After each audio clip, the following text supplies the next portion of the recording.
Finding a helpless 7-year-old boy on the beach, I decided to spend everything I had to take him in, but I had nothing. I never expected that this sweet darling who whined for piggyback rides every day was actually the Empire's most bloodthirsty tyrant. To hide His Majesty's identity, the continent's most notorious assassins and spirits were assembled. Now, they're slaving away, chopping octopus, tilling my soil and working as my builders. Help! I just wanted to be a normal sea snail seller. How did I accidentally become the leader of a whole villain organization? The story opens in a bustling port town where the air was thick with the salty sea breeze. Haley weaves through the crowd. This long-lost feeling of everyday life makes her relax completely. A street vendor shouts, "Come see. Today's seafood is as fresh as it gets." Haley approaches the stall owner, wanting to sell her freshly dug sea snails at a fair price. She explains they're all from this morning's catch, so fresh they're still squirming. Even the kids walking by are begging for them. The old man says he has to check the goods, but he's already calculating his profits. Seeing the young snail seller, he figures she's a naive rookie he can easily bully and lowball. After weighing the snails, he casually offers a ridiculously low price in copper coins per kilo, acting like he's doing a newbie a favor. He was feeling smug, thinking he'd found a clueless, profitable target for the day. He was sure this deal was in the bag.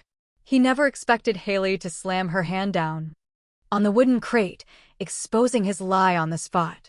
This price wasn't even a tenth of the market rate. The old man immediately panicked, hastily changing his tune and offering 40 coppers. Bailey didn't even look up, flatly stating 2 words, 70. Hearing this, he started wailing. He cried to the heavens, calling her a greedy lion, saying even big shops would only pay 60 coppers at most. Haley didn't bother arguing. She directly declared she would sell them for exactly 1 silver coin per kilo to build her brand. Let's see what the old man has to say if she sells out completely. The old man sneered, mocking her for being too naive. Who would bother ignoring a long-standing shop to go to a girl from out of town to buy her things? Haley didn't argue back, just calmly replied with 3 words, "I know." Right after, she picked up the wooden crate and turned around to leave. If they couldn't negotiate, she'd open her own stall. And she'd raise the price even higher. Before leaving, Haley left the old man with one last sentence. If she really managed to sell this entire batch today, then from now on, if he wanted to buy her goods, he'd have to pay the full market price. He didn't pay her any mind, thinking this brat was just an empty barrel making a lot of noise. She'd probably shout for 2 hours to no avail and come crawling back to beg him. He waved his hand dismissively at Haley, ready to watch the show. She also wasted no more words, found an empty spot, and slammed the wooden crate down. The moment Haley's sales pitch began, the whole market fell silent. She clearly announced she'd only sell to the first 4 people, and each person could only buy a maximum of 2 kilos. This kind of selling method had never been heard of before and immediately piqued the curiosity of passers-by. They all stopped in their tracks, their eyes glued to the huge, freshly caught sea snails in her hands.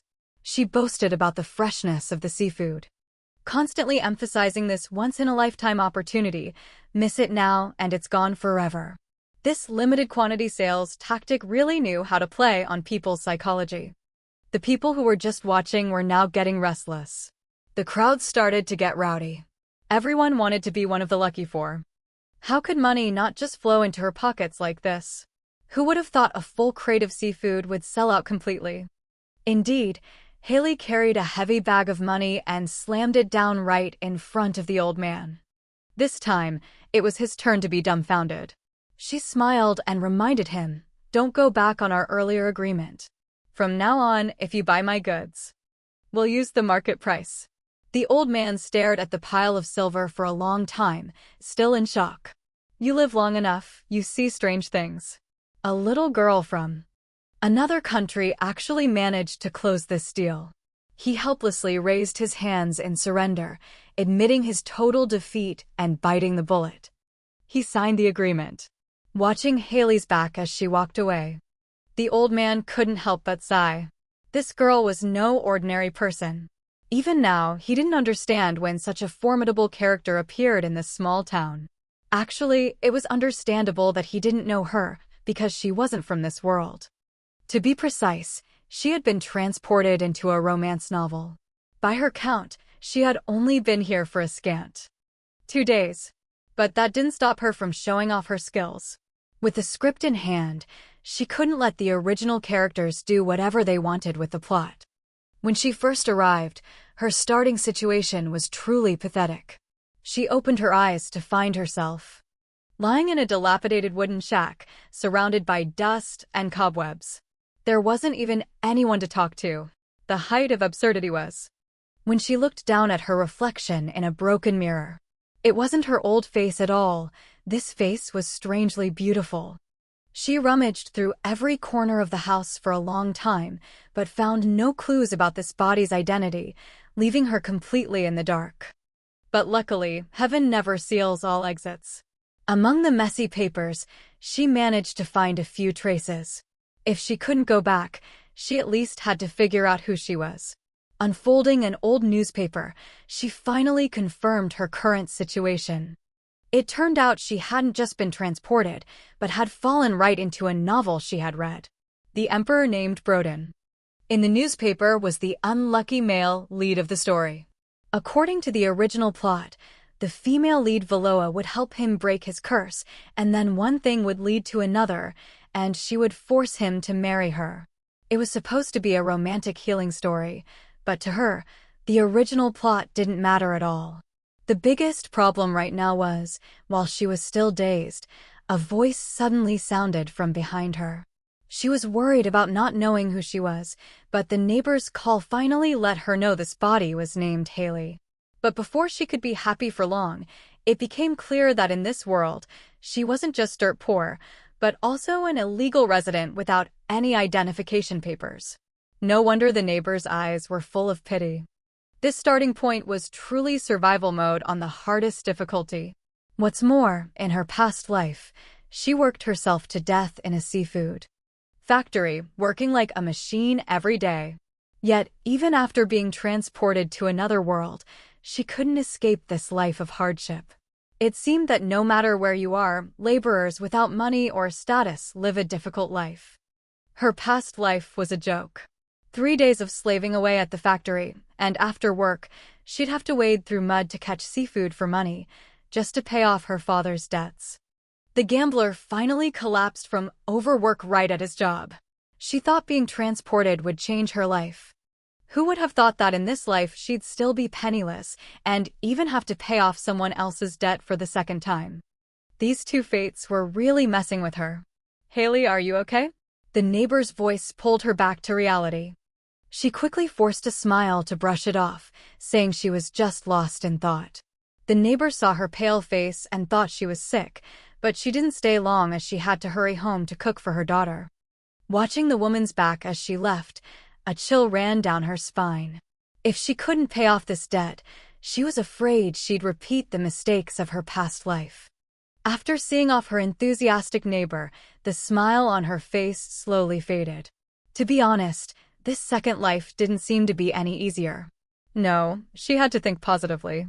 At least here, no one could force her or drag her down into the pit of debt. Those heavy shackles were broken. Now, not only did she know her identity, but she also had a normal wooden shack by the sea.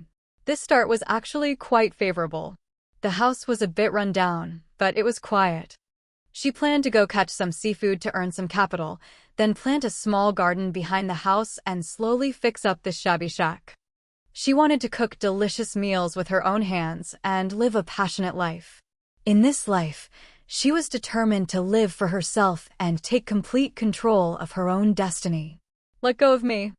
Suddenly, a piercing scream came from the pier, shattering the peaceful atmosphere.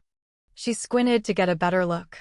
A scruffy, bearded man was holding onto a little boy in a purple shirt, pretending to offer to help him find his parents. But his iron grip made it clear he had no intention of letting the child go. The boy's face turned pale with fear as he desperately struggled to break free from the large hand, But his captor not only held on tighter, but also darkened his expression.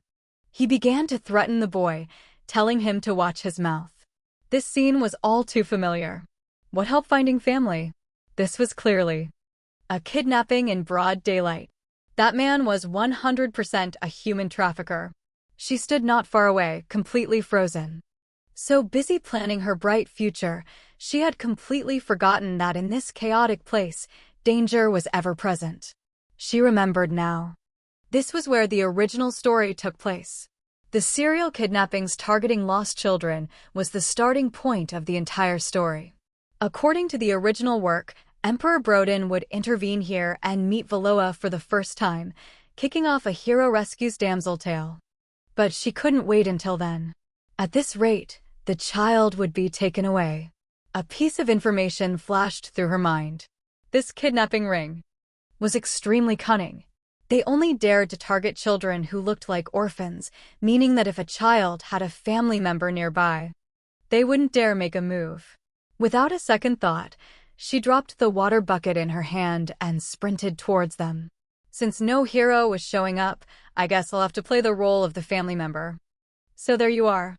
She rushed forward and hugged the boy tightly. Her earth-shattering shout left the kidnapper standing beside them completely stunned. She knew doing this might mess up the original plot, but she couldn't just stand by and watch a child be taken. If she was going to act, she had to commit. But when she looked down and saw the child's face clearly, she nearly fainted. My God. How could a child this gorgeous exist? His looks were a critical hit. No, now wasn't the time to be distracted. The kidnapper was still staring. She quickly took a deep breath, and her acting skills exploded. You mischievous little devil. Do you have any idea how worried I was?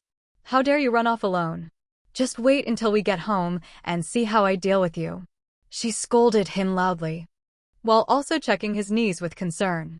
The act was so convincing that even she almost believed it was real. The boy was stunned. He stared at her with wide eyes, completely confused about what was happening. She turned her head and smiled at the man. Thank you so much for taking care of my little brother. He's young and doesn't know his way around. Sorry for the trouble. The kidnapper was bewildered by this chain of events. His hand froze midair, unable to utter a word for a long time. In the end, he could only manage a clumsy excuse. Next time, watch the kid more carefully before scurrying away. Watching him disappear, the smile vanished from Haley's face. She cursed him under her breath. You should be worrying about yourself. You human trafficker. Once the coast was clear, she looked down at the boy with a serious expression and said, Kid, do you realize you almost lost your life and never made it home? Seeing the boy lower his head in silence, she felt a pang of sympathy. The adult who had just been pretending to be friendly was about to sell him off the moment he turned his back. Anyone would have been terrified. To lighten the mood, she squatted down and asked, Kid, what's your name? How old are you? The boy hesitated for a moment before quietly whispering his reply, My name is Baron Erdit, and I'm 7 years old. Hearing this name, Haley was stunned. He even had a surname. Looking at the noble air he exuded from head to toe, he was indeed a genuine young master from a noble family. In that moment, an idea popped into her head. If he's a noble and I take him home, wouldn't I get a huge reward? Could her dream of renovating her wooden shack come true today? She tried to contain her excitement and quickly asked, So, do you remember where you got separated from your family? But the boy's next words were like a bucket of cold water poured over her head. He said he didn't know. He had no parents and no home. Hearing him say he was homeless, her head felt like it would explode. All sorts of tragic scenarios about fallen nobles flooded her mind. From his family being executed by the royals to being abandoned by a heartless nanny. She even imagined a scene where the boy, at such a young age, had to work as a laborer in a shop to support himself. The more she thought about it, the more pitiful this child seemed, and her heart couldn't help but swell with guilt. She quickly cleared her throat and awkwardly said, I'm sorry, I shouldn't have asked things that would make you sad. Baron was taken aback for a moment, clearly not understanding why she was apologizing. He stared at her for a long time, before timidly managing to squeeze out 3 words, "It's okay." Seeing his flustered expression, her heart melted. This child was just too sensible. Was this the first time an adult had apologized to him, making him feel shy? Although this child was pitiful, she could barely take care of herself. She was busy trying to figure out if she should send him to an orphanage or some other official institution, but before she could open her mouth, Baron suddenly looked up and quietly asked, "Are you going to abandon me somewhere too?" That question was sharper than a dagger. She froze on the spot, unable to react for a long time. She looked back at her own situation. It was her second day in this world, with no identity, no status, living in a dilapidated shack, and her pockets were completely empty.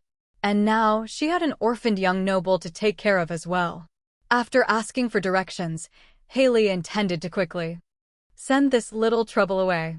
After all, feeding another mouth was too much for her. It was too much for her. She took Baron's hand and said, "Let's go, little Baron." Aaron suddenly stopped and asked, "Are you really taking me to an orphanage?" Haley crouched down and coaxed him, "The adults there will take good care of you. There will be hot meals, warm blankets, and a soft bed." Who would have thought this kid would be so stubborn? Baron yanked his hand away and snapped, "I don't need anyone's protection. You just leave me here." Haley panicked at his words and quickly reminded him of his near kidnapping earlier. Had he forgotten so quickly? But Baron completely ignored her, stubbornly arguing that he wasn't afraid of anything. Seeing that being gentle wasn't working, Haley switched to threats. She told him that the children who were taken away had terrible fates, either thrown into mines to do hard labor or sold to pirates as slaves. "Let's see if you dare to run around again," she continued to threaten, saying that disobedient children all end up as slaves. But Baron was no pushover either. He looked at her suspiciously, asking if she wasn't just making up stories to trick him. Haley, flustered, changed the subject, pulling his hand to keep walking, and casually told him to let her know if his feet hurt. As a result, the kid immediately seized the opportunity. He tilted his head and asked, "If my feet hurt and I can't walk, does that mean I don't have to go to the orphanage?" Haley was completely speechless. She was just trying to show some concern. Who knew this kid would be so cunning? This plan to get rid of this little burden was becoming more and more difficult. As soon as he finished speaking, Baron started to play lame. He stood still in one spot, muttering, "My feet hurt so much." Haley saw right through his act. He was jumping around just a moment ago. How could his feet suddenly hurt? It was clear that this kid didn't want to go to the orphanage. But she had a ton of work waiting for her at home. She really didn't have time to argue here. She could only patiently negotiate. "Let's just go take a look. Maybe it's better than you imagine?" Faced with her gentle persuasion, Baron said nothing, just looked at her silently. It seemed this plan to get rid of him wasn't going to be so easy. He said his feet hurt and he couldn't walk. "Fine, then I'll be merciful and carry you." Haley bent down directly. She motioned for Baron to climb on. This time, it was the kid's turn to be stunned. He was just trying to find an excuse not to go. He never thought Haley would actually do it. For a moment, he was rooted to the spot, not knowing what to do. Seeing him hesitate, Haley used a taunt. "Either I carry you, or you walk there yourself." Baron, wanting to cover up his earlier lie, could only mutter, "There's no other way," and obediently climbed onto Haley's back. Finally, they could continue on their way. The sun began to set. The two finally arrived in front of the orphanage, but the gloomy gate didn't look like a good place at all. This wasn't an orphanage. The iron fence with a huge, heavy lock looked more like a prison. Ellie could only comfort herself. Maybe it just looked a bit old on the outside. Perhaps it was quite cozy inside. But before she could get closer, piercing curses echoed from inside. A large man was yelling furiously, calling the children useless freeloaders and threatening to withhold their meals if they didn't finish their work. Haley hid in a dark corner, secretly observing. The scene before her sent a chill down her spine. The children were dressed in rags. Each one was bone-thin, yet their bodies were covered in bruises and injuries. This was a huge problem. She thought she had found a safe place for Baron. Who knew this place was a fiery pit? If she really left the boy alone in a place like this, it would be no different from ruining him with her own hands. Just as Haley was hesitating, unable to decide, Baron gently tugged her hand and quietly asked a question. Do I really have to go in there? His words completely broke down Haley's defenses. Looking at the hellish scene before her, then at the child's helpless eyes, she knew she could never bring herself to be so cruel. After a long silence, Haley finally spoke. No, we're not going in. We're going home. As soon as she said it, Baron was stunned. He couldn't believe his ears. We're really not going to the orphanage? Ellie took his hand and turned to leave. Although she hadn't figured out what to do next, at least in this moment, she would absolutely not push this child into the abyss. Haley cheerfully suggested, from now on, you can just live with me. You'll never have to go to that wretched place again. After Baron heard this, his eyes lit up and he agreed immediately without a second thought. Their hands clasped tightly together. From this moment on, he finally had someone to rely on in this world. Haley had already calculated everything in her head. First, she would fix up the shabby shack, then start working her butt off to earn money. It was just one more child to feed, a responsibility she could handle. But when the two of them actually arrived at the house, the atmosphere suddenly became a little awkward. Looking at the crooked, dilapidated structure in front of them, Baron was completely stunned. He pointed at the tattered door and struggled to get out a sentence. So this is where we're going to live? Looking at the shabby thatched house that looked like it was about to collapse, Baron couldn't help but ask a question that cut deep into the soul. Is this place not actually a pile of ruins? It was full of rotten furniture. I wonder how people lived here before. Haley scratched her head in embarrassment, honestly admitting that she had just moved in too. Looking at the dusty house, full of cobwebs, she felt sorry for the child. She had rescued him from a pit of fire, only to bring him into another mess. She didn't expect Baron to turn around and comfort her, saying this place was 100 times better than the orphanage.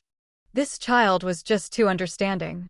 Haley felt incredibly warm after hearing that and immediately decided to roll up her sleeves. Let's do this. We have to clean this place up properly. She ruffled Baron's hair and said with a smile, leave the heavy work like cleaning to the adults. Kids just need to sit quietly, and that's already a huge help to me. Aaron was obedient, taking a small stool and sitting right there, watching Haley begin her large-scale renovation. After all, if this house wasn't cleaned, they might just die in their sleep tonight. Haley skillfully started a fire and went to find an old newspaper to seal the drafty windows. Finally, she took a broom and swept out years of accumulated trash. After some work, the rundown shack finally let in some light, looking much cleaner.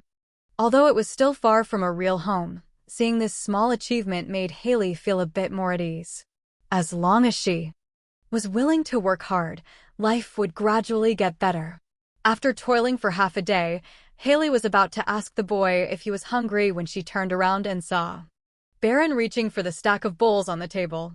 This gave her a heart attack, and she quickly called him back, telling him to put them down. Baron thought he had caused trouble and quietly explained that he just wanted to help. Haley pulled his small hand back and examined it carefully. The furniture in this house was old and worn, with wood splinters sticking out everywhere. If you weren't careful, you could get seriously hurt, she said, while checking his hand and asking if it hurt. Looking at his small, fair hands, Haley blamed herself again. This place was full of dangers. She should have warned the child earlier. He should absolutely not touch these old things with his bare hands. Baron pointed to his finger and said, I think I got a splinter here. It really stings when I press it. Haley became anxious and leaned in for a closer look. The surface was clean, with no visible marks. This meant the splinter was lodged deep inside. If left in the flesh, it would definitely swell up. This is not good, she said through gritted teeth. We'll have to use that method. It might sound a bit weird, but it's the most effective way right now. Baron hadn't yet understood what was going on and was wondering what to do when Haley grabbed his hand and put his injured finger directly into her mouth. This sudden action stunned Baron. He had never seen anything like this before. This level of intimacy, usually reserved for close family, left him completely petrified. He was so scared he lost his composure, stammering and asking Haley what on earth she was doing. She, however, remained calm and said, "This is a folk remedy from my hometown, specializing in these invisible splinters." As she spoke, she wanted to check again. Baron was terrified. He ran around the room frantically, shouting that he was fine now. But Haley was relentless, insisting that if they didn't get it all out, it would get infected. The boy ran around in a panic. After the commotion died down, the sky had turned dark and the house was finally quiet again. For a bit, looking at the boy huddled in a corner, Haley couldn't help but laugh. She teased him. A proper young man. Was he actually feeling shy now? When it was time for bed, Baron was still squatting by the water bucket, refusing to move. Haley called him. "Come over here." He stubbornly argued back, insisting he wasn't shy, just busy cleaning these sea snails. Haley looked at his serious expression and couldn't help but smile. This kid was clearly embarrassed, but kept trying to find excuses. As a result, Baron even started lecturing her, saying the snails were full of sand. Soaking them in seawater now would make them spit it all out. That way, tomorrow's breakfast wouldn't be gritty. So young, yet already having to worry about a meal. Haley played along with him, promising to make a grand breakfast tomorrow. Only then did she manage to coax this stubborn boy to bed. Unfortunately, the house was too simple. The two of them could only squeeze onto one tiny bed. Haley gently comforted him. "It's a bit tight, but let's just make do for tonight." She promised that once she earned enough money, she would definitely buy him his own big bed. Aaron mumbled an okay, but his body was as stiff as a board. Haley could feel his whole body was tense, completely lacking the relaxation a child his age should have. She thought to herself that this child must have suffered too much, completely unused to this peace. She tentatively asked, "If you're uncomfortable, I can let go." To her surprise, as soon as she said that, Baron snuggled in deeper. He whispered that he wasn't uncomfortable at all and told her to keep holding him like this. Seeing the little darling finally willing to be cuddled in her arms, Haley's heart melted. This was how it should be. Children are supposed to rely on adults like this. The small body in her arms was soft.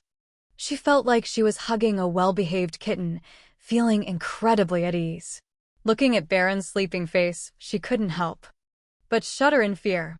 If she hadn't brought him home today, where would this child be suffering right now? Let alone having a peaceful sleep like this. She whispered good night close to his ear. Unexpectedly, the kid wasn't fully asleep yet. He sleepily replied, "You have sweet dreams too, miss."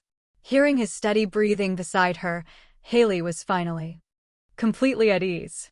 It seemed bringing him home was the best decision she had ever made. It should have been a night of deep sleep, but Baron was wide awake. Listening to Haley's steady breathing, he was enveloped in darkness. He remained silent for a long time, then quietly sat up. His movements were so gentle they didn't make a sound, afraid of waking the person beside him. He just sat there motionless, staring at the soundly sleeping Haley. His eyes no longer held the dependence of the daytime, but instead a deep and indescribable gravity. Baron went to the beach alone. He whispered a name. Ignis Fatuous. This was a huge problem. Behind this seemingly innocent child hid a terrifying power. The one Baron was waiting for finally arrived. Looking at the light in his hand, he said calmly, "You're just in time, Dunlahan." As a shadow coalesced on the sand, a fully armored knight knelt on the ground. He replied respectfully, "At your command, your majesty. Knight Dunlahan is here to see you." Dunlahan knelt on the sand, bringing a war report from the northern gate. The monsters were completely terrified. They no longer dared to show their faces. The undead army had taken full control of the entire area. For a short time, no one would be able to take even a single step inside. After hearing this, Baron just nonchalantly replied, "I know." It seems the decision to move the army through the teleportation gate was indeed the right one, even if the price was turning him from a high and mighty emperor into the form of a child. But this was just the beginning. What he had lost, he would personally take back sooner or later. Baron asked coldly, "How long can the battlefield hold out?" Dunlahin gave a deadline, 3 years. For these 3 years, he must defend his position to the death, absolutely not letting a single monster step out. After delegating the official matters, Dunlahin was a bit confused. Why would a mighty emperor be staying in such a dilapidated place? Baron was silent. He looked into the distance, recalling his original plan.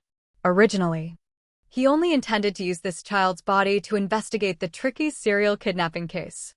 No one expected him to meet Haley here. This unexpected woman had completely overturned all his calculations. Dunlahin beside him was extremely worried. If he continued to maintain such a large-scale summoning, His Majesty's body would never be able to recover. Is it really okay to continue like this? Baron didn't answer directly, only quietly calling his subordinate's name. Dunlahin, you're talking a bit too much today. Dunlahin didn't dare say more and quickly retreated. His glowing eyes flickered in the darkness, then he replied in a low voice, "As you command." With the fluctuation of the space gate, the shadow completely vanished into the air. He didn't stop, continuing to issue a new directive into the void. "Olivia, give this location to Raven." It seemed for the time being he couldn't return to the north just yet. Olivia took the royal decree and disappeared into the night to find the reinforcement codenamed Raven. Baron walked alone on the sand. Initially, he had planned to infiltrate by himself and resolve everything quickly. But now the situation had changed. He had accidentally moved into Haley's house, and he even had a guardian in name.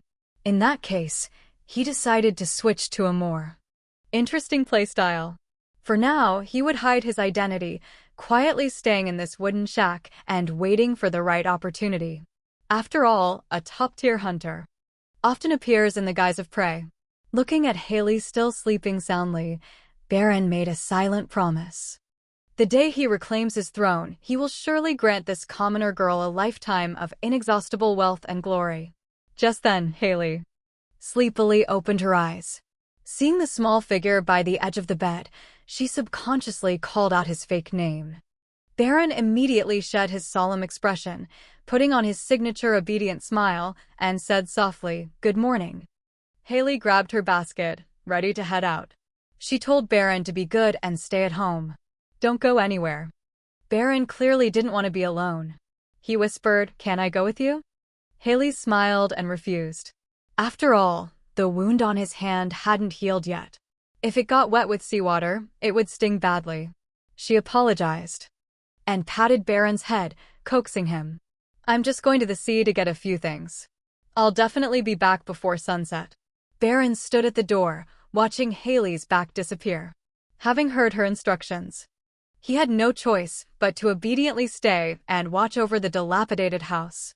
Right now, the sun on the sea was beautiful. Haley was diligently hunched over, catching all sorts of things in the water that was so clear you could see the bottom. She discovered this place had a lot of good stuff. The sea snails and sea cucumbers were astonishingly large, and they were everywhere, as if no one had ever been here before. "Has anyone been here?" Haley muttered as she picked things up. Could it be that because this place was too far from town, no one came to gather things? But that was good too. Now there was another mouth to feed at home. She was worried about how to fill the boy's stomach. This fresh seafood would be very useful. Thinking of this, she worked even more enthusiastically, shouting towards the house. "Baron, wait for me to come back and cook you something delicious." Haley worked while racking her brain. The fact that Baron was almost kidnapped proved that the main plot hadn't officially begun yet. The real male lead, Broden, certainly hadn't shown up yet. According to her memory, Broden had become a man. Broden was a cold-blooded man with black hair and red eyes, his personality as frigid as the secret royal power he wielded. He could summon spirits from another world, but this heaven-defying power came with a terrifying curse. Every time he used his ability, Broden's body would shrink a little. Broden's life story was truly tragic. His mother, Queen Leanda, couldn't bear the curse of her power and died early. Shortly after, his father, who took over, also passed away suddenly. In a short period, he lost both. His parents and the young Broden lost all support. He was ruthlessly thrown out by the second regent, Lady Windenburg. He was cast out and exiled to the most dangerous northern mountain range, which was a den of monsters. Throwing a child into such a place was clearly a death sentence. According to the original plot, after Broden returned from the dead, he would casually solve the kidnapping case in the town and then have a fateful encounter with his destiny, the female lead, Valoa. But the current situation was completely off track compared to what was written in the book. Everything had gone awry from the very beginning. The more Haley thought about it, the more something felt wrong.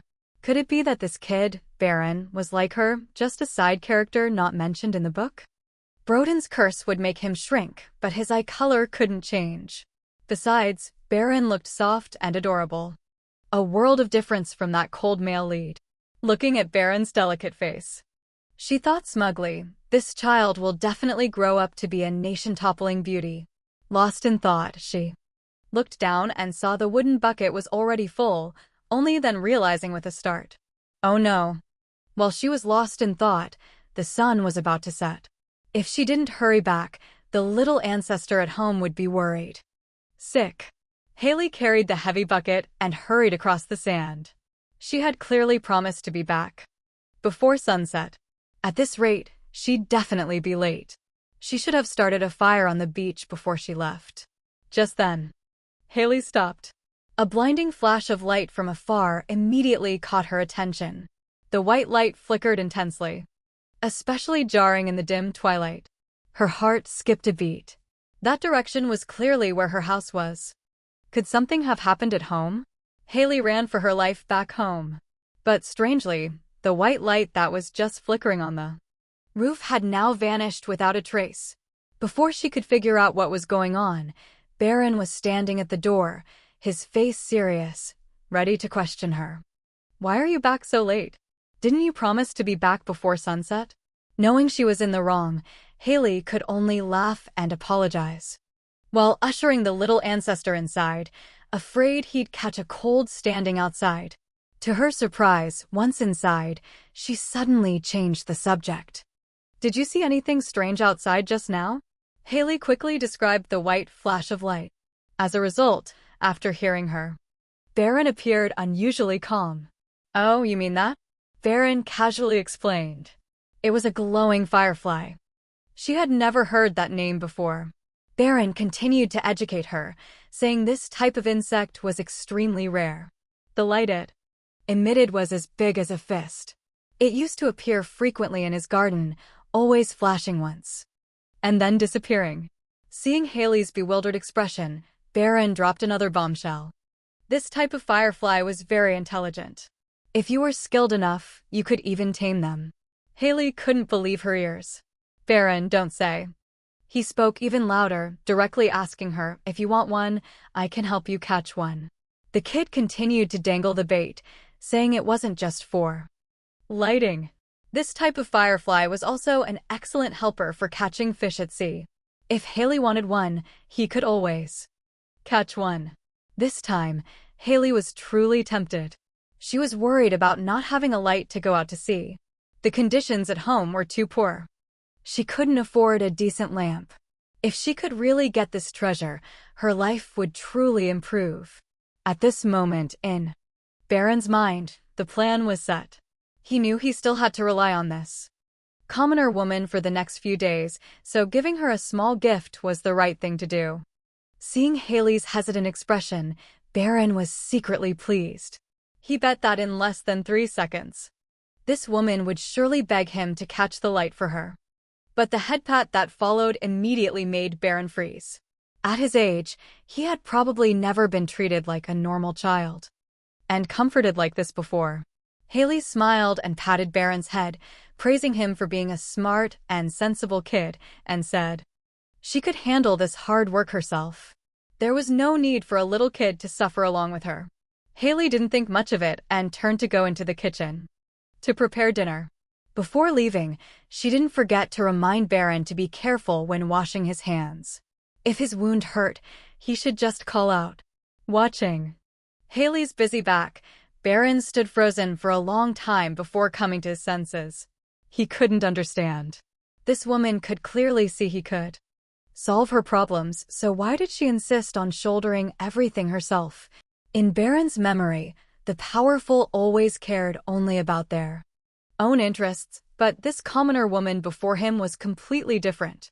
He recalled how she had risked danger to save him from the traffickers and had been soft-hearted enough to take him away from the orphanage. She was clearly on the verge of poverty herself, yet she still kept a burden like him by her side. Baron couldn't understand it. What was the reason? Just as he was lost in thought, Haley's voice calling his name echoed from inside the house. Her call snapped him out of it. Haley loudly urged Baron to wash his hands and come eat. That enthusiasm truly made him feel like he wasn't an outsider at all. Baron looked at the woman before him. An idea suddenly sparked in his mind. Since she wanted to take care of him so much, then he would just hide his identity and let her raise him in peace. He walked forward on his short legs, still planning for the future in his head. As soon as he stepped through the door, he was grabbed by Helion, who affectionately called him Little One.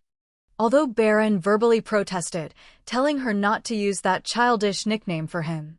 But his body was very honest, showing no intention of pushing away the warm embrace. Haley once again brought her fresh sea snails to the stall owner Ben to do business. The moment Ben saw her, his face lit up with a smile, praising her endlessly, saying that since he started selling her goods, the number of regular customers at his shop had skyrocketed. Haley quickly pulled Byron, who was standing next to her, forward and told him to greet the adult. The boy was a bit reluctant but still obediently spoke. Ben couldn't help but sigh. Having been in business for 20 years, he had never seen a girl as formidable as Haley. It seemed this sea snail business was just the beginning of Haley showing her skills. She confirmed she wouldn't just sell seafood, even promising to bring blue crabs next time. This truly amazed Ben. After all, blue crabs were extremely hard to catch these days. Ben cheerfully paid her and didn't forget to remind her to bring fresh goods next time. Seeing Haley leave, doubt arose in Ben's heart again. This girl didn't even have a crab trap. She had to know that blue crabs only come out at night. Was she planning to dive into the Western Sea in the middle of the night to catch crabs? That was just risking her life. But Haley acted as if nothing had happened. She was planning to buy some delicious food to bring back for Baron to fill his stomach. Buying clothes wasn't enough. She took Baron on a crazy shopping spree. Besides daily necessities like soap and toothbrushes, she also specifically chose a fishing net and rope. It looked like she was really going to the sea to catch blue crabs. Pots and pans also had to be completely replaced. Haley chose her items while mentally calculating. Life was finally starting to look a bit more decent. Soon, the large basket was stuffed full. Looking at these new purchases, Haley finally felt a sense of relief. This time, she calculated her expenses carefully, buying a lot of things without going over budget, which made Paris, who was watching beside her, praise her for being a good planner. Baron heard this and intentionally teased him, saying he was just a kid but already dared to poke fun at his older sister. But to save money, she generously declared that whatever Baron wanted today, she would spoil him. This kid was usually so sensible it was heartbreaking. But this time, after staring at an item on the street, he finally spoke up. Who would have thought that after choosing for so long, Baron only wanted a normal glass jar? Although she found it strange and asked him what he wanted it for, the boy was being secretive and insisted that it was a secret. Anyway, the jar wasn't worth much. Haley decisively waved her hand and granted her little brother's small wish. The big shopping trip finally came to a temporary end. Haley carried the heavy basket, preparing to take Baron home.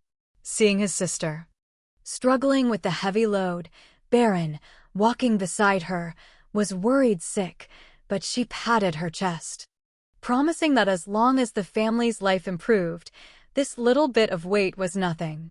Haley was tired from carrying the basket, so Baron proactively offered his hand, insisting on sharing the burden with her. Haley almost burst out laughing when she heard that. Even she struggled to carry this basket. How could a scrawny 7-year-old boy have the confidence to say he was strong? But the boy just looked serious, determined to prove he was a real man, even wanting to demonstrate on the spot. Haley thought to herself, he probably can't lift it anyway, so why not let him try? It would be cute to watch him struggle. So she handed over the basket, not forgetting to remind him to be careful not to strain his back. She thought the kid was just being stubborn, but who would have thought Baron would lift the large basket with both hands? He effortlessly placed it on his head. This time, it was Haley's turn to be completely stunned. She was just worried he would get hurt. As a result, not only did he not find it heavy at all, but he even complained that he was too short, making it awkward to carry the basket. Haley couldn't believe her eyes. This wasn't a 7-year-old child. This was clearly a little monster born with extraordinary strength. Seeing her look of existential disbelief, Baron calmly explained that his family had been knights for generations. It seems this incredible strength was a genetic trait he was born with. Only then did Haley fully understand. No wonder this child was unreasonably strong. It turned out he was the sole survivor of the noble family that was annihilated in the original story. Not only was he exceptionally intelligent from a young age, but he even possessed the strength to rival an adult. This was the perfect setup for a protagonist. But who would have thought that a genius in both literature and martial arts like him would have his title stripped, his property confiscated, and be reduced to this state? Haley's heart skipped a beat. This wasn't just a little brother she picked up on the street. This was clearly the little brother who was the most heart-wrenching hidden detail in the original story. If the royal family had already made their move, then the sword of vengeance in Baron's future would surely be pointed straight at the crown on high. According to the plot, this child would later become the Empire's greatest swordmaster. But the next development was what was truly absurd. Not only did he seek revenge on the royal family, but he also went to propose to the princess. He was rejected, and this young man immediately turned dark on the spot. Filled with rage, he launched a rebellion. The more she thought about it, Haley found it more and more ridiculous. Who could have imagined that the obedient little brother she had now would in the future become someone who would start a rebellion over a broken heart? But the most tragic part was that this life-or-death rebellion ultimately ended in miserable failure. He clearly had incredible talent, but he dedicated his life to vengeance, only to end up with a tragic death. The more she thought about it, the more bitter she felt. Looking at the little ancestor before he had a chance to grow up, her eyes unknowingly turned red. As a result, this display of tears made Baron beside her confused, thinking his sister was upset about something.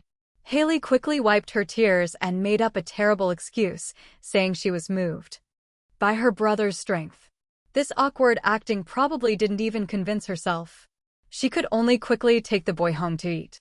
Looking at the obedient little head in front of her, she made a decision in her heart.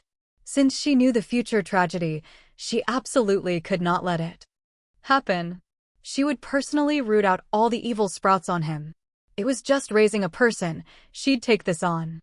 From today on, eat delicious food, wear beautiful clothes. She was determined to give him a life without financial worries. As long as this child could grow up happily, all those scripts about revenge and rebellion could be thrown to the chickens. Her plan to raise him well officially began. She even planned far ahead. When this boy grew up, she would let him taste the sweetness of love. By then, his mind would be full of gentleness. Thoughts of revenge would surely be thrown to the back of his mind. She would not let Baron be like her in her past life, constantly chased by poverty. Therefore, no matter how hard life was, she had to give him all her love so he could completely wave goodbye to his dark past. Watching the boy happily running ahead, Haley had only one thought in her mind. She must raise him to be a person with a warm heart so that Baron could have a good life. She decided to work overtime tonight to earn a little extra. On the way, she asked the boy what he wanted to eat tonight. It turned out Baron was still craving the sea snails from last time. When they got home, she looked out the window and saw the sky was clear, and the sea was calm. Haley thought this was a money-making opportunity. She arranged for Baron to be good at home, while she planned to use the cover of darkness to try her luck at sea. But it was already getting dark and Baron's face was full of worry. He wondered what his sister was going out to sea for at this hour. She explained that there were some valuable things that only came out of the rock crevices at night. The boy was worried, feeling it was too dangerous at night, and advised her to go tomorrow. She quickly patted her chest and promised she would be home before the sunset, only to be called out by the boy immediately. It turned out she had made the same promise last time, but still came back late, which made her blush with embarrassment.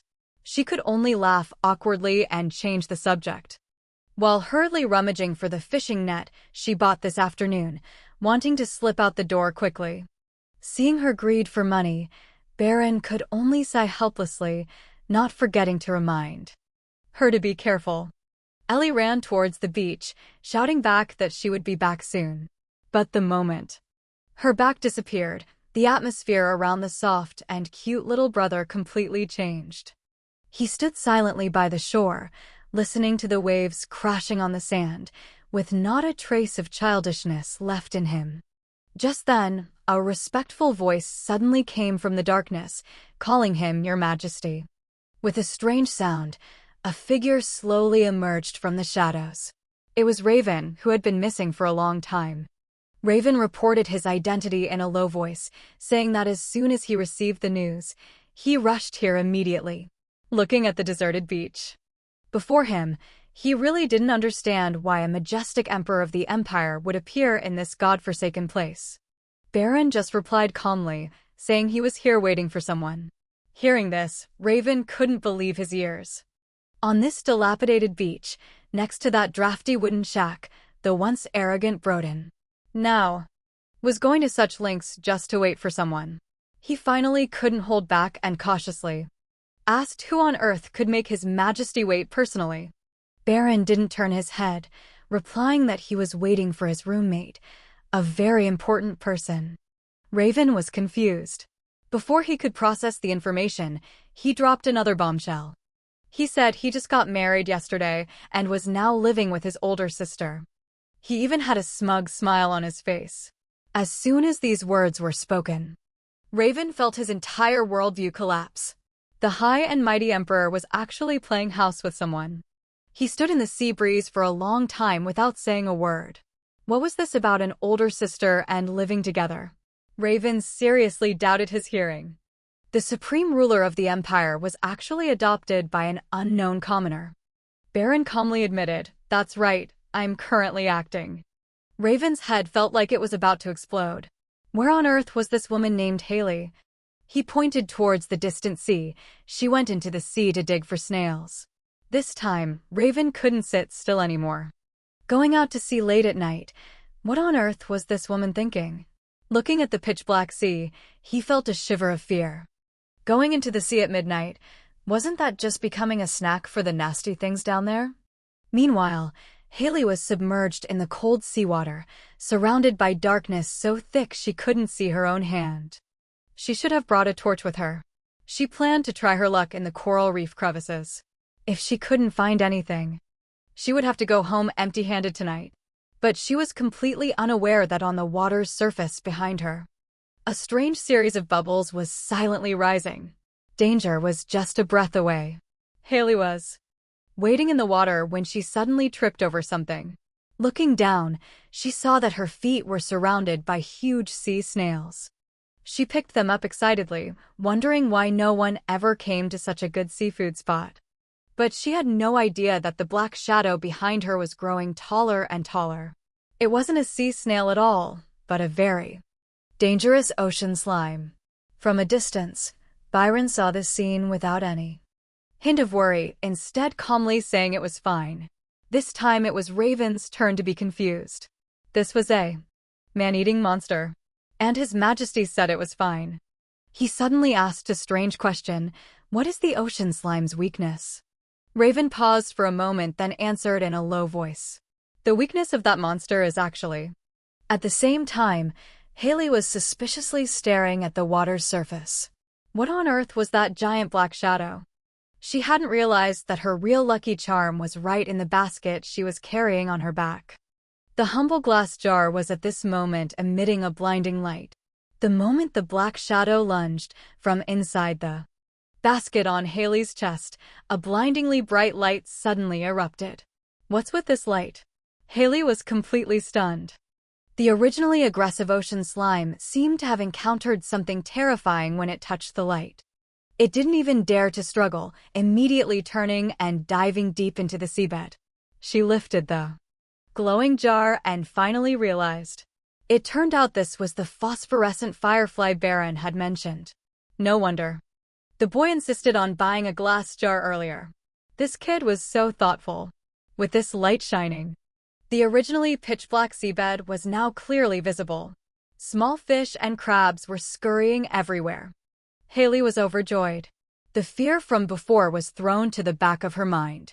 She rolled up her sleeves and said, "Baron, wait a moment. I'll catch all these delicious things and bring them back."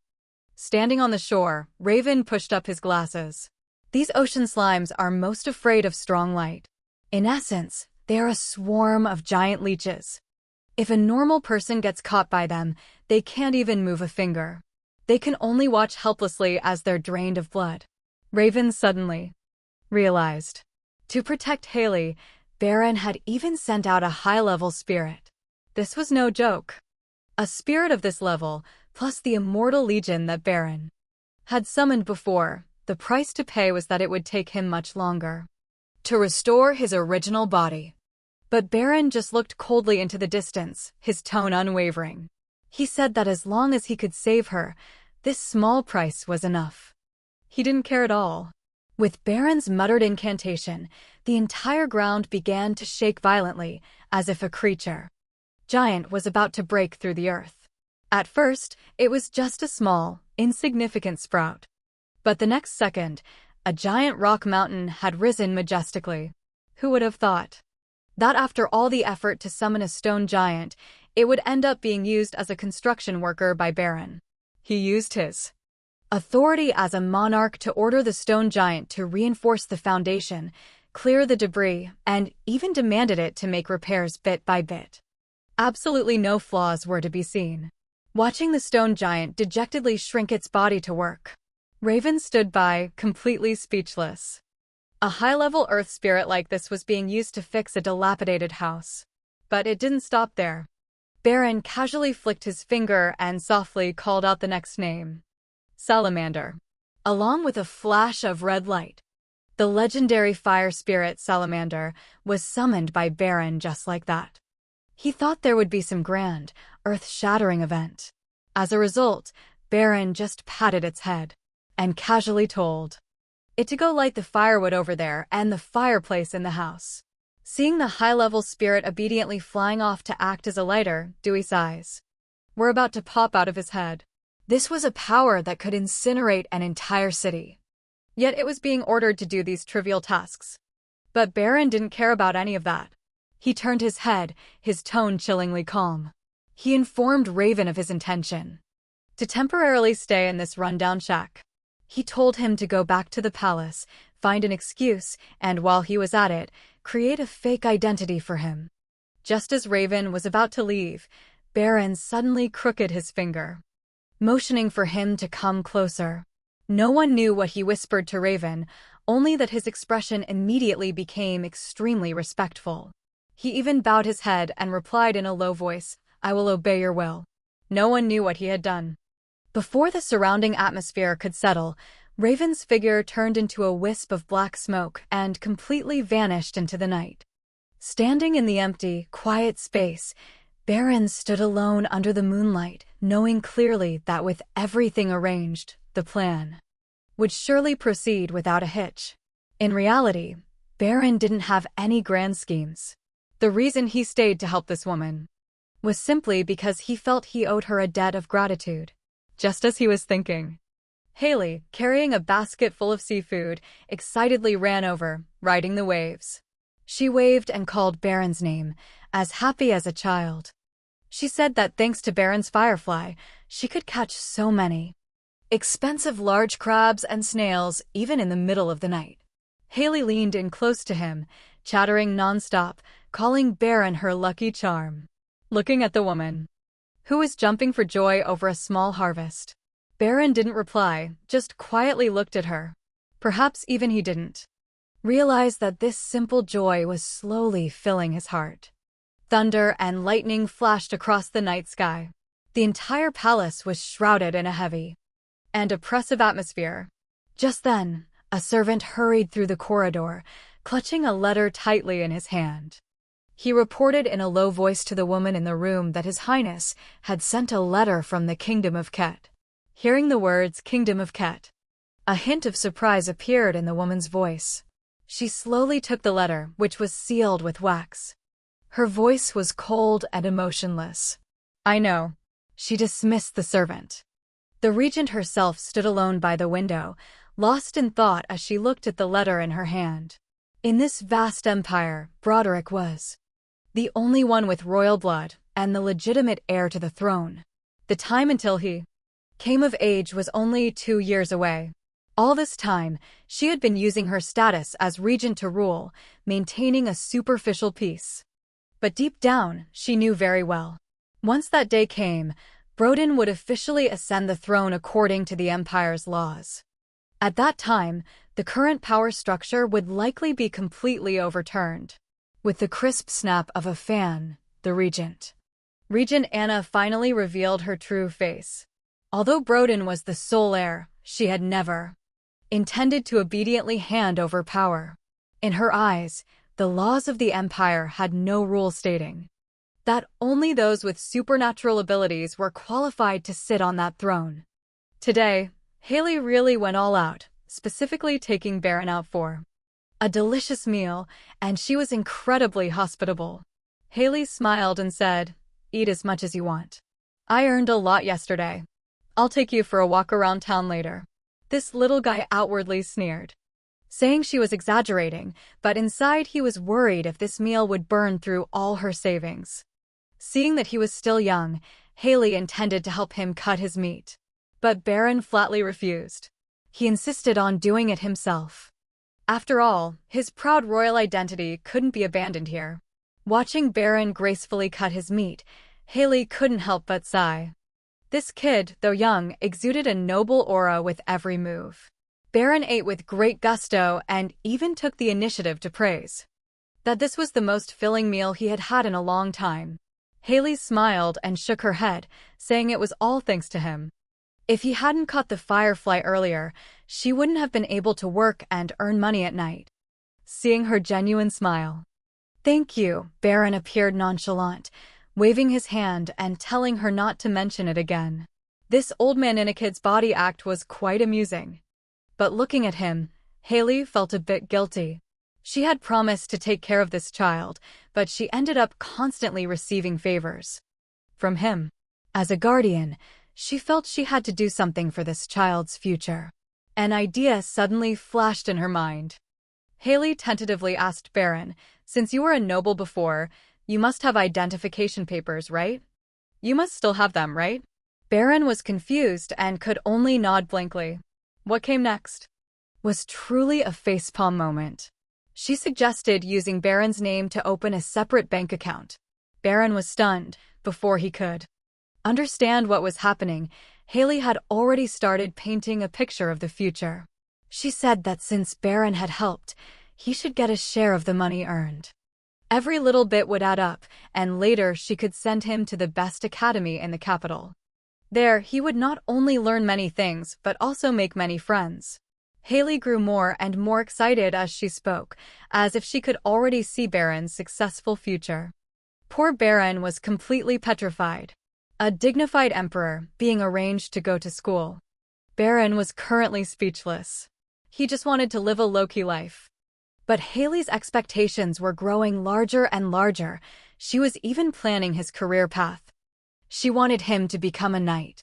She continued to ramble on, saying that in the future he would wear a majestic military uniform and achieve great things. If he achieved great merit, he would regain his noble title. A perfectly laid out future for him. Karen quickly shouted stop, thinking that if this woman kept talking, he might be forced to go save the world. He had to change the subject quickly. He could only say helplessly, if you really want to thank me, can you switch to a more practical request? All that far-fetched stuff. I don't need it. Haley became even more curious. She leaned in closer and asked him what he really wanted.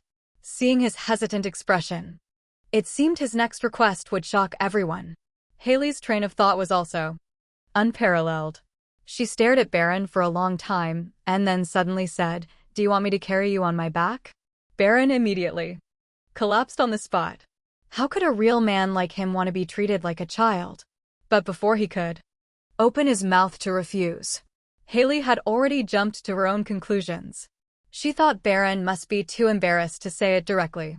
She even generously promised that not only would she help him save money, but whenever he wanted a piggyback ride, she would always be ready. Byron tried to resist a few times but realized it was useless. He finally gave in. He shouted, "Fine, fine, you're right about everything. I want both of those things." She showed a smug expression as if her guess was right on the money. Then she pulled Baron to pay the bill. As soon as they stepped out of the restaurant, she couldn't wait to bend down and urge Baron to climb on. It seemed she was determined to carry him home. Baron was still struggling one last time, saying he was too full and it would be better to walk to digest. In reality, he just wasn't used to being coddled like this. But Haley wouldn't have it. She thought Baron had walked enough today. She asserted her authority as an older sister. And without another word, hoisted him onto her back. With no other choice, Baron obediently rested his face on her back, quietly said, "Okay," and wrapped his arms tightly around her neck. This long-lost feeling of security completely calmed Baron down. As Haley carried Baron home, she suddenly noticed something unusual. Why was this deserted beach suddenly filled with a pile of construction materials? She clearly remembered this place being an empty lot when she left this morning.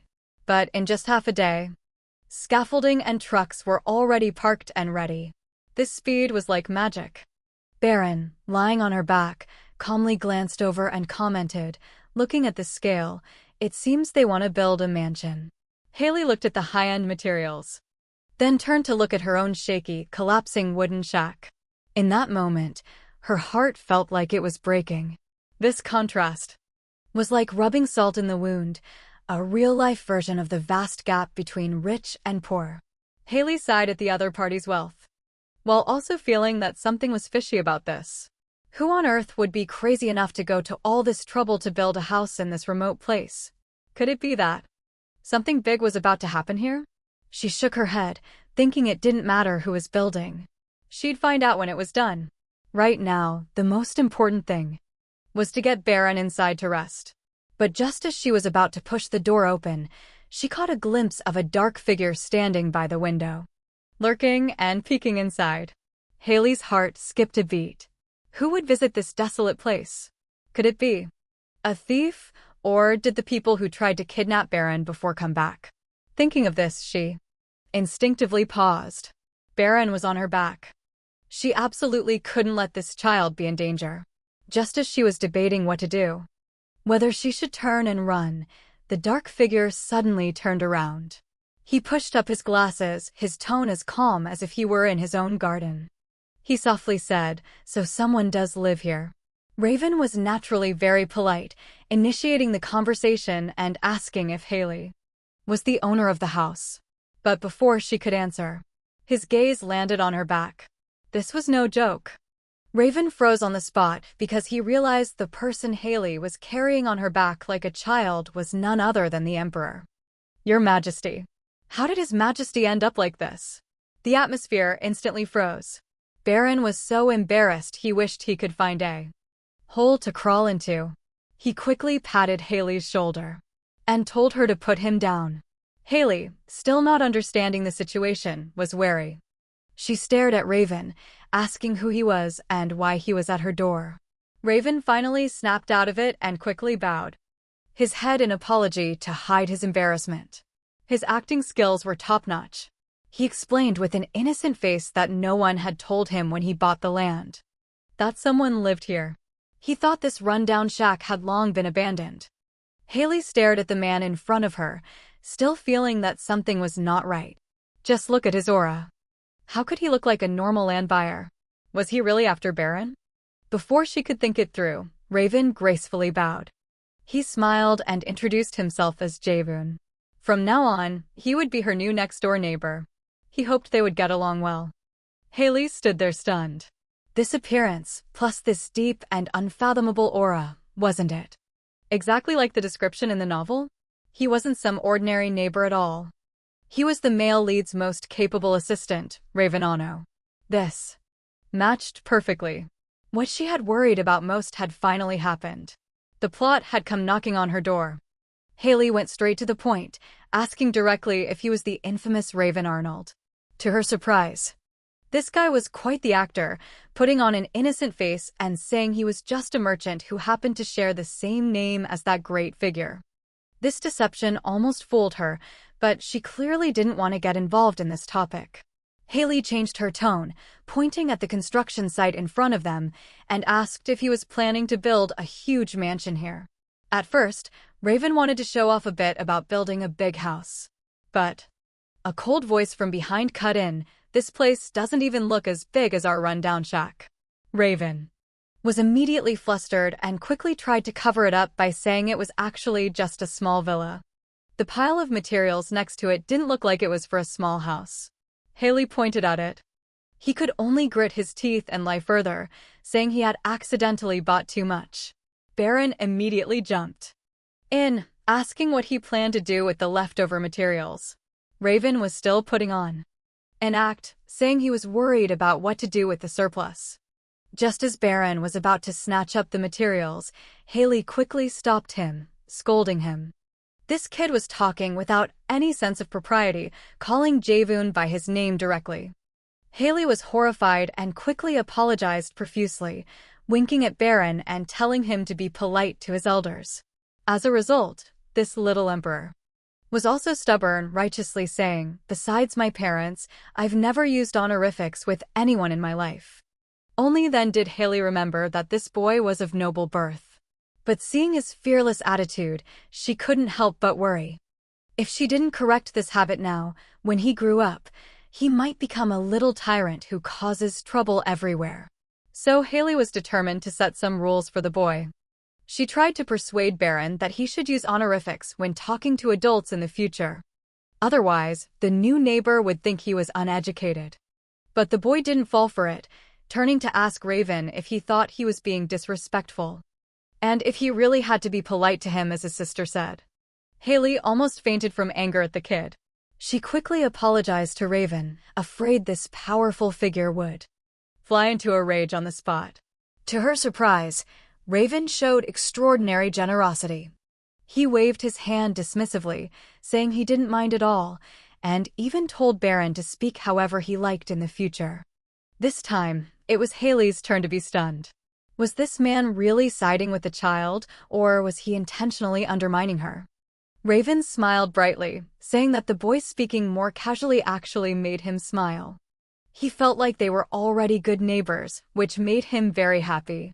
Haley stood by, watching with wide eyes, wondering if this guy was genuinely generous or just a really good actor. His expression seemed sincere. Baron was even more pleased now, boasting to Haley, "See? I told you it was nothing." With the main party having spoken, Haley could only helplessly accept it. She formally introduced herself and Baron, and the two sides even shook hands politely. This little drama finally ended peacefully. Raven smiled and said goodbye to them. Once at home, Haley did her chores while remarking that Raven seemed a bit strange.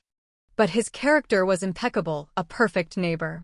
She even said with a dreamy expression, "A man as generous and neat as Jae-woon is truly outstanding. I hope Baron can grow up to be as excellent as him." As soon as she said this, Baron froze, his mind filled with question marks. That guy. In what way was he outstanding? He felt incredibly wronged. He had brought Raven to live next door to have a free laborer to order around. But now, not only did this guy not become a coolie, but he also became a model man. In Haley's eyes, this was truly shooting himself in the foot. After settling the neighbor situation, Haley decided to lead Barry to do some real work. She asked loudly if he was ready. After getting an affirmative answer, Haley began to arm herself to the teeth. She changed into mud-proof boots and grabbed a rake. She grabbed a hoe and put on a wide-brimmed straw hat to block the sun. As each item on the list was checked off, her fighting spirit returned. Her fighting spirit was boiling. The preparations for clearing the land and planting were done. At this rate, she was planning to do a big project here. Haley had already started to imagine the garden after it was planted. In the future, the dining table would be filled with fresh vegetables. Whether it's stew or stir-fry, she'd plant whatever she wanted to eat. Just thinking about it made her mouth water. Once you have a goal, you have to roll up your sleeves and get to work. She led Baron to the wasteland and used a branch to draw a circle on the ground, marking the area to be planted. At each corner, she stuck a branch as a marker. Seeing the neatly divided plot of land, a sense of accomplishment welled up inside her. But marking the area was just the first step. The real challenge still lay ahead. She took out her list to check. Next was the most strenuous part: tilling the soil. Haley shouted a slogan, put all her strength into it, and swung the first hoe down. She thought it would be easy to turn over the soil. But with a clang, the hoe hit a hard rock. The impact made her hand tremble, and the pain was so intense she couldn't speak, only able to perform a silent scream. Baron stood by, looking bewildered, and quickly asked if she was okay. When she picked up the culprit, seeing the ground covered in jagged rocks, she finally understood. No wonder this piece of land was abandoned and ignored by everyone. This wasn't a plot of land, it was a rock field. However, she wasn't the type to give up easily. She gripped the hoe again, encouraging herself that as long as she put in the effort to clear it, she could definitely build a garden. She waved Baron over, preparing to go all out with this wasteland. But now, the fiery enthusiasm from before didn't even last half a day before it was exhausted. Haley was now so tired she was out of breath. She felt like her whole body was about to give out. Hearing the hoe clang against the rocks, she felt incredibly wronged. This wasn't farming. This was clearly torture. She couldn't help but miss the high-tech plows of her modern world. Back home, her kind neighbor just had to drive his tractor over, and he'd have the land plowed for her. Not like now, where she could only rely on her own strength to dig. Looking at the distant progress on her list, she just wanted to give up. And Baron, who was waiting by her side, was also getting tired. He couldn't help but ask when they would be finished. Haley had to force herself to pull it together, comforting him that they were almost done, just a little bit more, and they could rest. But looking at the barren wasteland before her, who knew how long soon would actually be standing before such a large empty plot, Baron was completely amazed. He couldn't help but ask Haley if she planned to take on all this work by herself. She, however, had a very beautiful vision, saying that in the future, to be able to eat their fill and have extra to sell for money, the plot of land had to be this big. After hearing this, Baron puffed out his chest, expressing that he was very strong and must stay to help. But Haley looked at him for a moment and then flatly refused, saying that heavy work like this should be left to her. Aaron was clearly hit hard. He didn't understand why he couldn't help, but Haley's attitude was very firm. In her eyes, children should be children, and she shouldn't let him do such hard labor. In the end, Baron had to compromise, constantly reminding Haley not to overwork herself. She smiled and waved him off, telling him to go play inside. After a whole day of struggling, Haley felt like she had made an enemy of the rocks under the ground. She dug out one after another, feeling like she would never finish clearing them.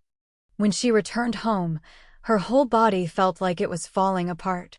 She collapsed onto the bed, not wanting to move a single finger.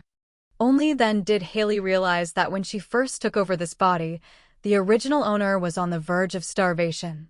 Her physical strength was already weak. Now, suddenly doing such heavy manual labor was indeed a bit like risking her life. She managed to wave at Baron with her last bit of energy, saying she really couldn't hold on anymore and had to go to sleep immediately. She pointed to the bread on the table, telling little Baron to take care of his own dinner.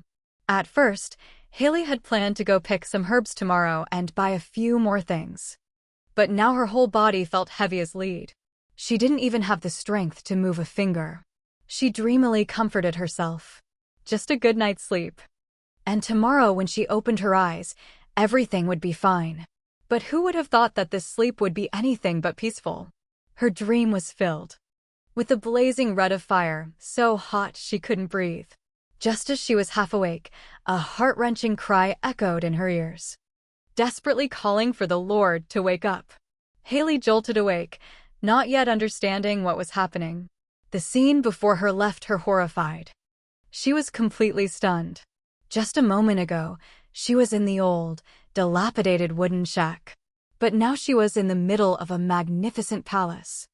It was engulfed in flames. All around were desolate, crumbling walls. The flames madly consumed everything. What was scarier was the clothes. The patched clothes she was wearing had turned into an extremely luxurious formal gown.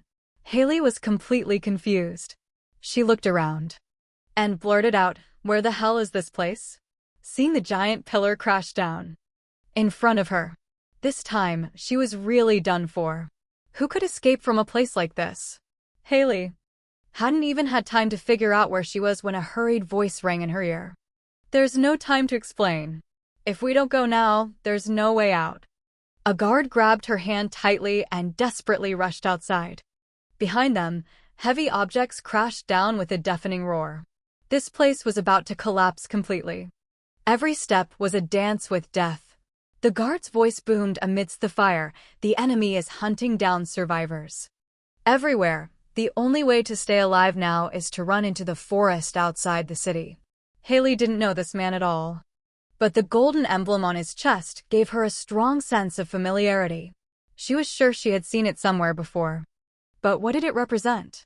Before she could figure it out, the entire castle was engulfed in a sea of fire. This was probably the last chance to escape. The pursuing soldiers had already searched the entire forest. Torches and shouts were everywhere. The order from the other side was to kill on sight. She ran for her life, but the sound of pursuing footsteps behind her grew closer. She was tightly surrounded, with no way out. At this life-or-death moment, the guard suddenly stopped. He quietly told her that she would have to go the rest of the way on her own. Haley was completely stunned. To split up in such a desperate situation. Was he planning to use his life to buy her a slim chance of survival?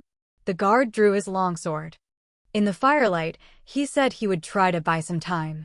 No matter what happened, Haley had to survive, because she was the only surviving representative of the Meriden Kingdom, Princess Adeline. The entire royal family now had only her left. She was the last hope. The guard charged into the sea of fire alone, leaving behind only a determined back and then. At this moment, Haley had no time for grief. His last words still echoed in her ears. Urging her to run, even with the sky-high flames behind her, he only prayed for her survival. With the sound of hurried footsteps, the figure protecting her completely disappeared into the blazing sea of fire. She jolted awake, gasping for air. It turned out that the tragic images from before were all a nightmare deep in her subconscious. But the realistic feeling of returning from the dead left her unable to recover for a long time. Was it really just a dream? Before she could compose herself, Baron approached with a worried expression, asking if she was okay, if she felt uncomfortable anywhere, and thoughtfully handed her a towel. Haley took the towel and suddenly noticed a strange thing. The full body ache she had before going to sleep was completely gone. Baron looked proud, wanting to take credit, saying he had been massaging her since the early morning. His caring and understanding demeanor finally eased Haley's tense mood a little. He was still massaging her. Although Haley said thank you, her mind had already drifted back to the dream. That nightmare was too real. The castle being consumed by flames, and the knight with the strange emblem on his chest, every small detail felt strangely familiar. Was it really just a normal dream? Or was it some kind of sealed memory? She shook her head, temporarily suppressing the unease in her heart, and led Baron to the library. She told him he could choose any book he liked here. Looking at the room full of old books, Baron was thrilled. He hadn't reacted yet. Haley smiled and said, "You have to read a little before bed to make life less boring." Baron rummaged through the books for a long time and finally chose an imperial fairy tale book. Although he didn't say it out loud, it was clear he didn't dislike this warm arrangement. Haley knew he didn't know. She urged Baron to pick a few more books, while her own gaze was drawn to the history books on the shelf. She understood very well that she couldn't see the full picture with just the little information from the novel. To understand the truth of the nightmare, she had to search for hidden clues within the history of this empire. The real answer might be hidden behind these yellowed pages. Haley was about to pick a book for herself to pass the time when Baron suddenly froze. In front of a bookshelf, as if he had discovered something incredible, he hugged a book. A thick book, and ran over, asking if she could buy this one. At first, she didn't know. She didn't pay much attention, but when she saw the book's appearance, she froze. This wasn't a fairy tale book at all. Not only was it a fairy tale book of hers, it was as thick as a brick, and the cover was filled with foreign words. She opened it to take a look, and inside were strange diagrams that she couldn't understand at all. Haley was truly confused. Why would such a young child choose such a profound book? What was Baron's background? Had he been exposed to these things before? Seeing Baron's innocent expression, that unease rose in her heart once again. Haley cautiously asked Baron if he could read a foreign language. To her surprise, Baron answered as if it were obvious, making Haley feel even more unbalanced. Are noble children these days expected to be fluent in foreign languages as a basic standard? So, she pointed at the terrifyingly thick book and asked, "What's written in here?" Baron stared at the book for a while, then put on a serious face and said, "2 words, frogs." Haley stood there stunned. Byron then continued to explain in a very professional manner, saying that in this world, there are many species of frogs. Only by mastering all the information can you catch different types of frogs. Seeing the scholarly attitude of Baron, for a moment Haley couldn't tell if this kid was joking or actually researching how to catch frogs. She could only laugh awkwardly, embarrassed, and quickly called the owner to pay. Seeing Baron hugging the thick book tightly, she couldn't help but tease him. "Looks like you really like frogs." She thought to herself, this hobby is probably just like how other kids like dinosaurs. But when Haley asked why he chose a book about frogs, Baron was clearly taken aback for a moment. His reaction was as if he had never expected to be asked this question. But the boy quickly changed his expression, put on a bright smile, and started to enthusiastically introduce the frogs to her. The fire-bellied toad was big and cool, the poison dart frog had brilliant colors, and the tree frog was adorable when it jumped. "I'm about to faint." This smooth presentation made Haley's head spin. Baron became more and more excited as he spoke. In the end, he even turned the question back on her. "Do you like them?" She could only smile and nod, saying that the sound of frogs croaking was also quite cute, although on the surface it looked like they were getting along well. Baron was even enthusiastically imitating the croaking of a frog. But then Raven came up from behind and Baron immediately froze in embarrassment. Raven forced a smile and said, "I didn't expect Baron to have this hobby." He was so embarrassed that he hid behind Haley, wishing he could dig a hole and crawl into it. Haley didn't notice the awkward atmosphere at all and took the initiative to greet Raven, saying they had just come from the bookstore. The thick book in Baron's hand turned out to be a research book on frogs. Hearing this, Raven became even more confused. He was about to open his mouth to ask for clarification when Baron's expression suddenly changed. He held out the heavy book in front of him. He said that Raven must also know this book. As soon as he said this, Raven immediately froze on the spot. But as expected of someone who had been through a lot, Raven stared at the book for about 2 seconds and then immediately went along with Byron's words. He nodded and said it was indeed a book about them. But it was written in the northern language. He even played the role of a professor on the spot, making up a story very seriously, saying that this type of frog only lives in the north and is a favorite food of monsters. In the end, he didn't forget to praise Baron. At such a young age, you're already researching the situation in the north. Your future is limitless. Haley stood by, listening with her mouth agape. But when she heard the words, the north, her expression suddenly changed. In her memory, the north wasn't a tourist destination, but a place covered in snow year-round with harsh conditions. The scariest thing was that it was also where the monster gate was located. Countless ferocious creatures were constantly pouring out from the portal, turning that place into a living hell.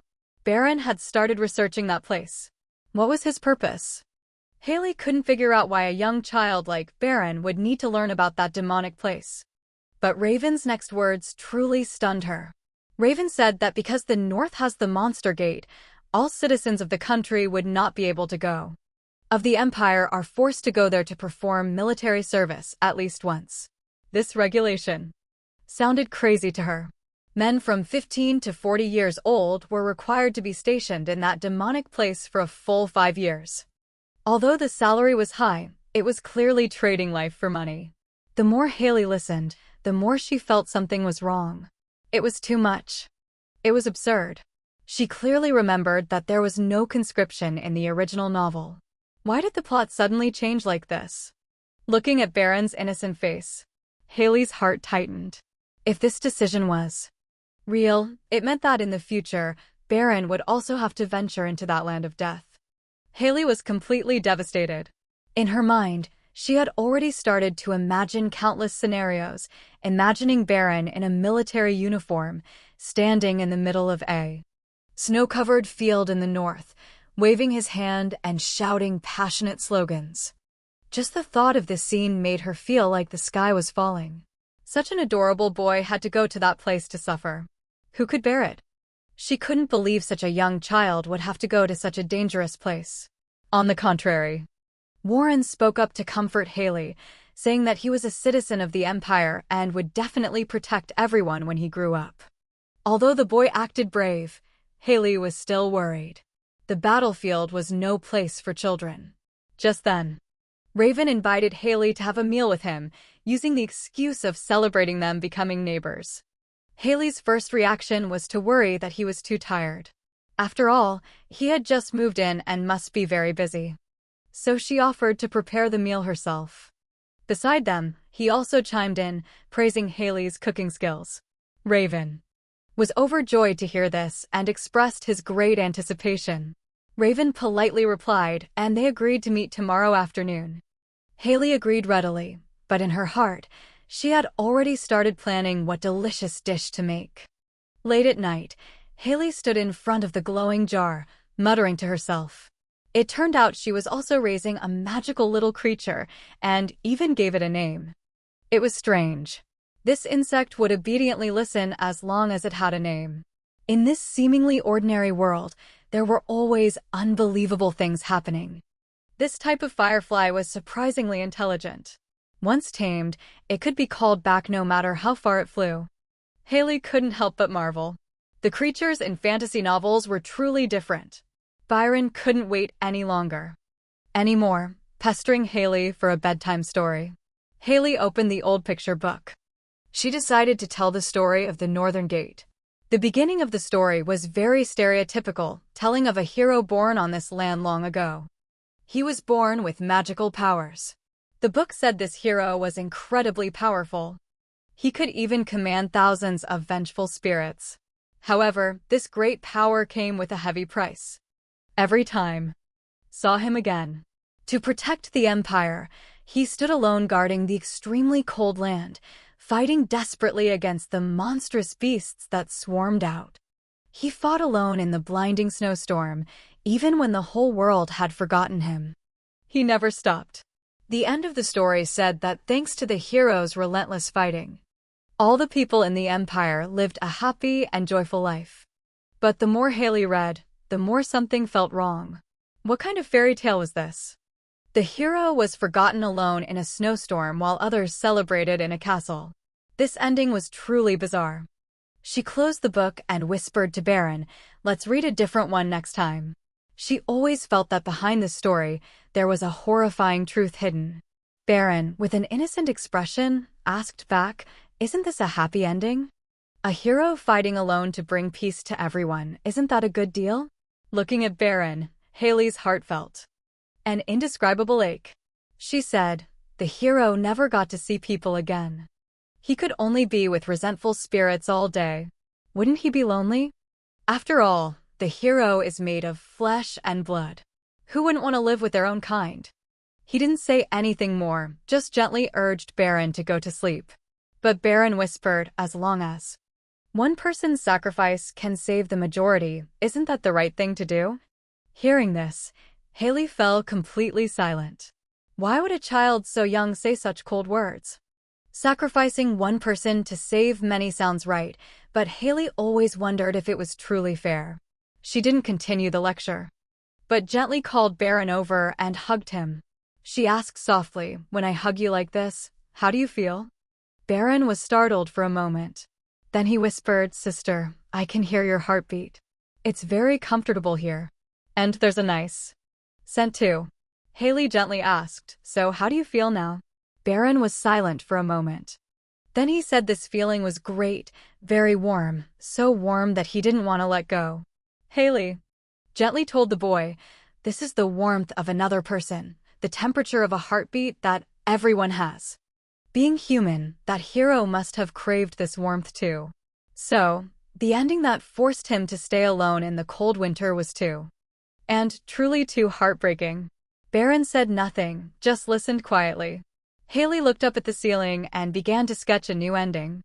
What if that gate completely disappeared, the world welcomed true peace, and the hero who protected the empire was connected to all things?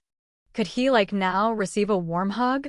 In the ending she created, the hero was no longer a lonely protector, but would live happily with everyone.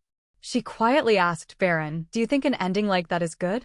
After a long time without a response, Haley looked down and saw that the little boy had already fallen fast asleep. She could only smile helplessly and tuck Baron in, and quietly wished him good night. Outside the window, the night was deep. The discussion about the hero finally ended warmly in her arms.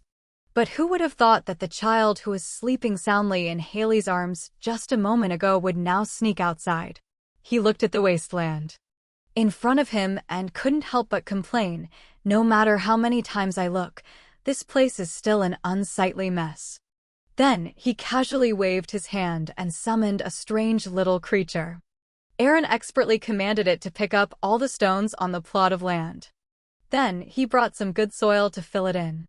Finally, he had to restore everything to its original state.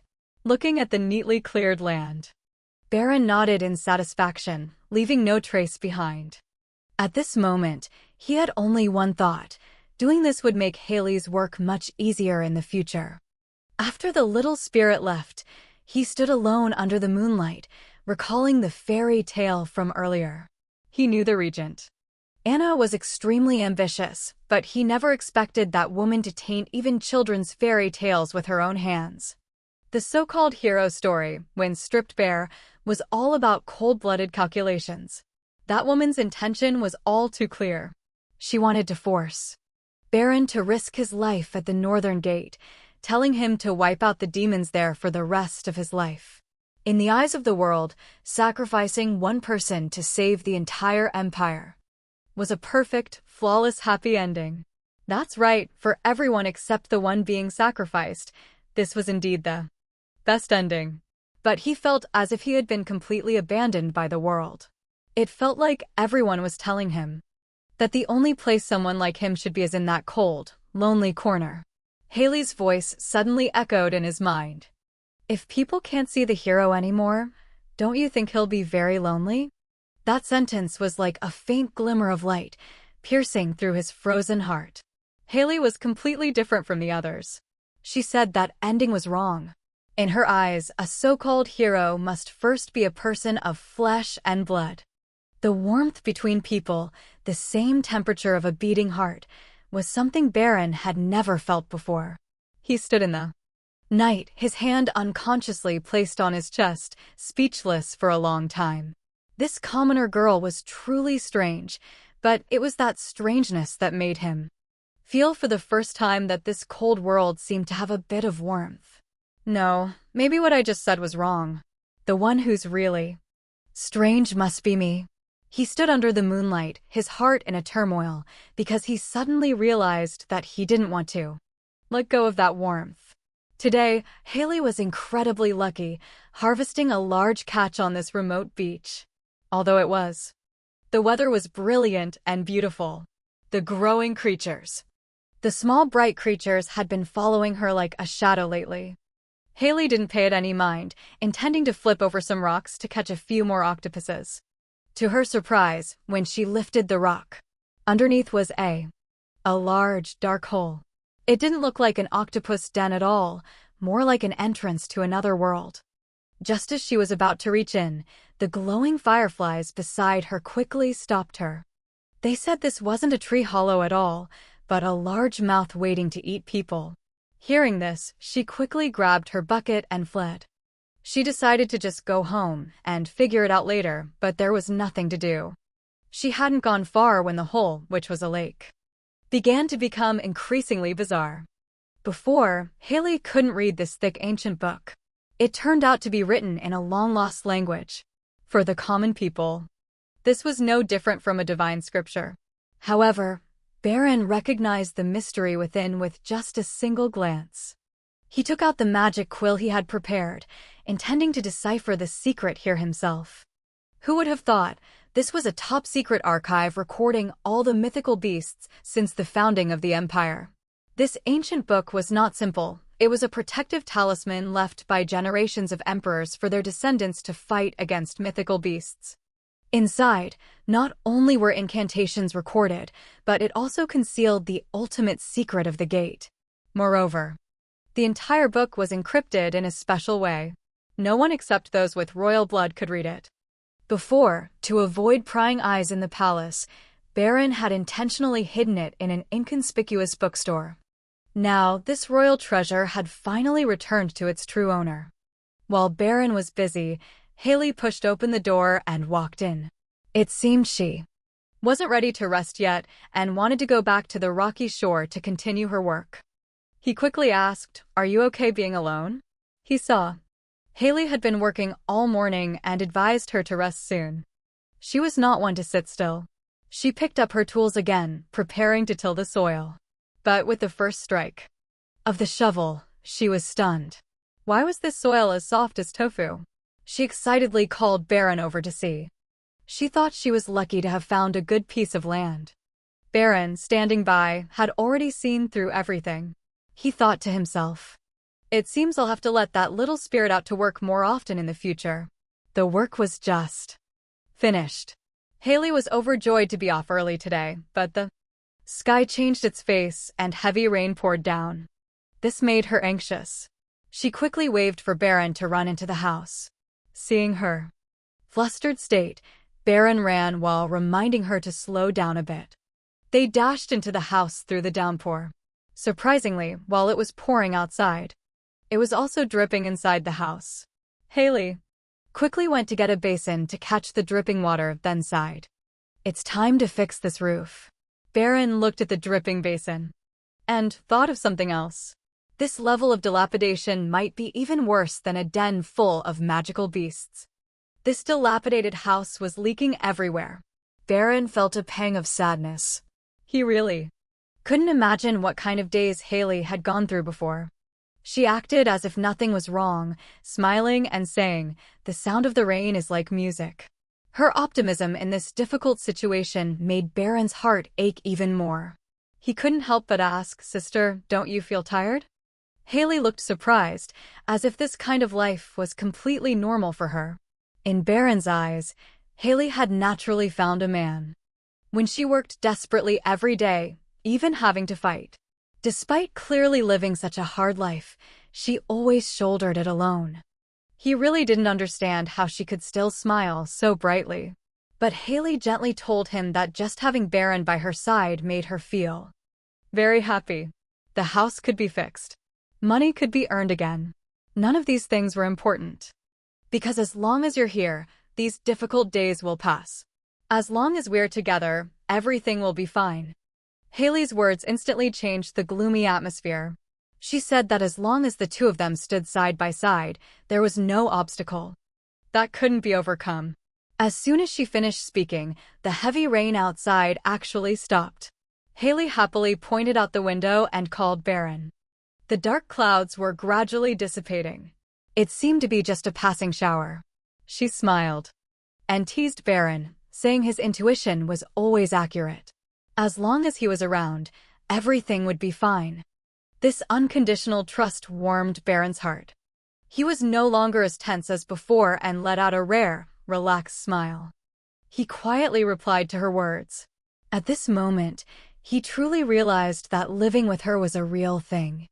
Being with Haley was also a very happy thing for him. Just a moment ago, he was marveling at a happy life. But reality immediately slapped him hard. The sound of water dripping from the leaky roof still echoed in the quiet space. Baron looked at the name of the basin and thought to himself, although being together is important, this roof needs to be fixed as soon as possible. It can't just keep leaking like this. If they don't find someone to patch it up, this house will be completely uninhabitable. Looking at the pile of ingredients on the table, Baron couldn't help it. He asked Haley, "Are you planning to go all out today?" While putting on her apron, Haley announced that today was a big day. She would be having lunch with Raven. Although Baron was a little jealous after hearing this, Haley was clearly prepared, ready, and even took out a secret weapon.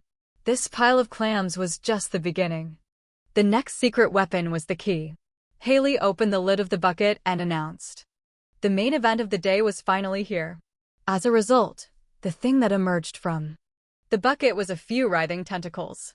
This scene scared Baron. He couldn't understand why she would bring out something with such an abstract shape as a dish. Meanwhile, Haley remained calm and told Baron to go read a fairy tale. Haley rolled up her sleeves, ready for a big fight. But Baron beside her was not okay at all. In his eyes, this slimy monster was a nightmare. Let alone eating it, he didn't even want to touch it. As a result, just as Haley reached out to grab this octopus, it turned out to be quite feisty. It wrapped itself tightly around her hand. Baron, watching, was stunned. But Haley, instead of getting angry, thought this ingredient was very fresh. Seeing Haley being bullied, this time, Baron really bristled. He pointed at the octopus and shouted, "How audacious!" Without a second thought, he lunged forward, determined to teach this monster a lesson. The situation at that time became very beautiful, extremely chaotic. After much effort to stop it, he quickly grabbed her hand. Haley checked it thoroughly, afraid she was even slightly injured. Baron was so anxious he was stammering.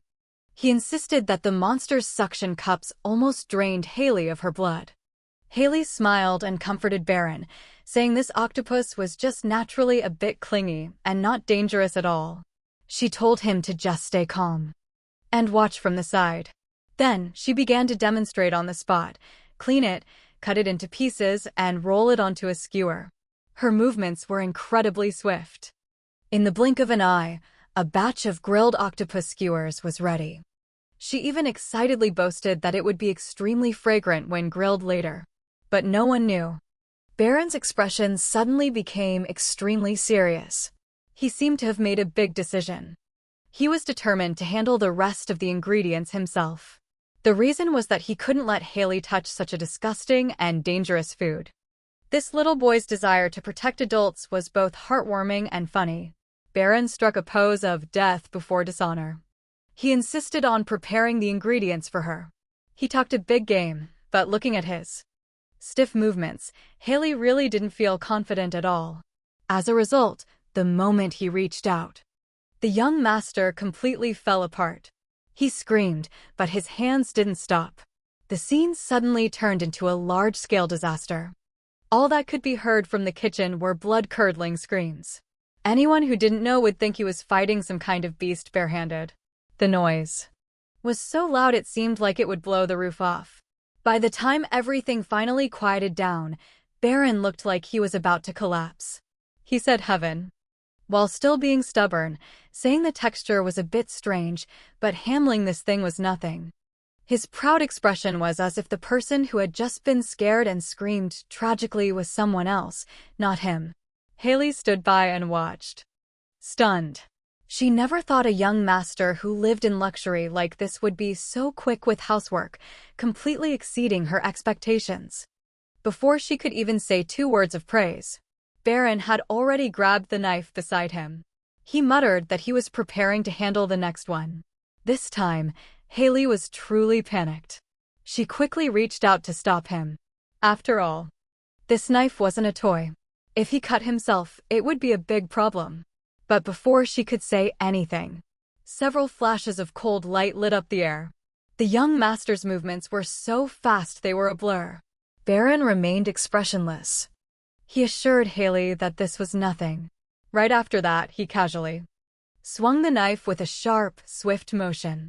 His movements were so skilled it was dazzling. He proudly stated that he was a master with a knife, which left her staring in amazement, her mind racing with thoughts. How could a child have such skills? Could this be a natural genius? A prodigy destined to become the great general of the empire? Before Haley could recover from the shock, Baron had already prepared all the octopuses.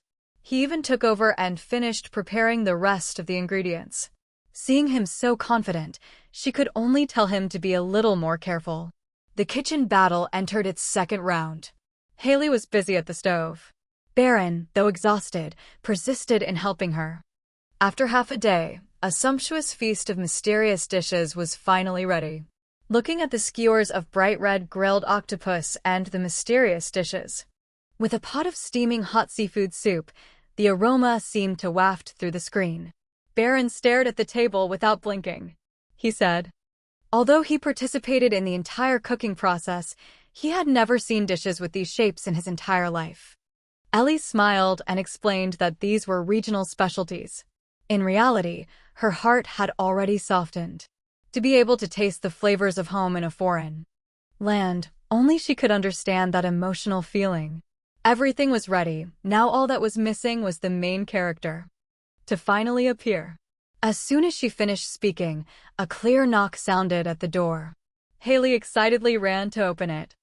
She answered immediately, but who knew that Raven, standing behind the door, had prepared such a big surprise? He held a bouquet of bright red roses in his hand. He behaved extremely elegantly, greeting everyone and thanking Haley and Byron for the invitation. His entrance was elegant to the extreme. Raven smiled and handed over the flowers, saying it was just a small gift from him. Haley took the bouquet, praising its beauty endlessly.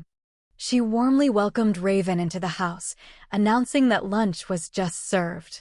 Raven appeared very polite, but Baron, standing beside him, had a disdainful look on his face, thinking to himself what was so great about giving a few flowers. Just as everyone was about to sit down at the table, Haley suddenly stared at the two of them and froze. Raven thought it was nothing major and quickly asked what was wrong. Haley pointed straight at Baron with a look of disbelief and asked if Baron had been taking some kind of miracle drug lately because he had shot up in height so quickly. She clearly remembered that the last time they met, he only came up to Raven's elbow. In the blink of an eye, the top of his head was almost at the man's chest.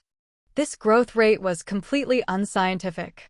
Faced with Haley's suspicion, Raven quickly came up with an excuse. Haley didn't think much of it and quickly ushered everyone to their seats. On the surface, Raven politely apologized, but inside he was not at ease at all. He knew very well that the words he just said were just a fool. Bailey. Baron was indeed growing at an insane rate. Could it be that the magical power in his body had begun to recover? Looking at the strange dishes on the table, Raven was completely stunned. He had lived for many years. He had never seen such a spread before. He couldn't help but ask what these things were. Haley smiled and explained that these were all specialties from afar. They looked strange, but were very healthy. She even carefully instructed Raven to take a spoonful of rice and eat it with the hot soup for the proper experience. After hearing this, Raven was also curious. He thought this way of eating was really novel. Since the host had spoken, Raven didn't hold back anymore, politely saying, "Let's eat." Baron, beside him, also replied with a sweet voice. The moment the soup went down his throat, he fell. Stephen froze. This flavor was truly top tier. He couldn't believe it. Just using clams and a few vegetables, she could make a soup this sweet and clear. The broth was incredibly refreshing, with a sweet and delicate taste. A rich aroma, without a hint of fishiness from the seafood. Baron on the side was also eating with gusto. The clam meat was both plump and tender, chewy and crunchy at the same time. How satisfying. Seeing the two eat so happily, Haley finally breathed a sigh of relief. She smiled and said, "As long as you two enjoy it, I'm happy." It seemed this mixed soup had completely won over these two picky eaters. Raven was eating enthusiastically. He looked down and found his soup bowl was empty. He couldn't help but exclaim, "This food is so delicious. I can't stop eating." Miss Haley's cooking skills are truly superb. Also nodded repeatedly beside him. Seeing everyone's enthusiastic support, Haley was overjoyed. She quickly pointed to the side dish and invited Raven to try some. But as soon as Raven took a closer look, the smile on his face immediately vanished. He screamed internally.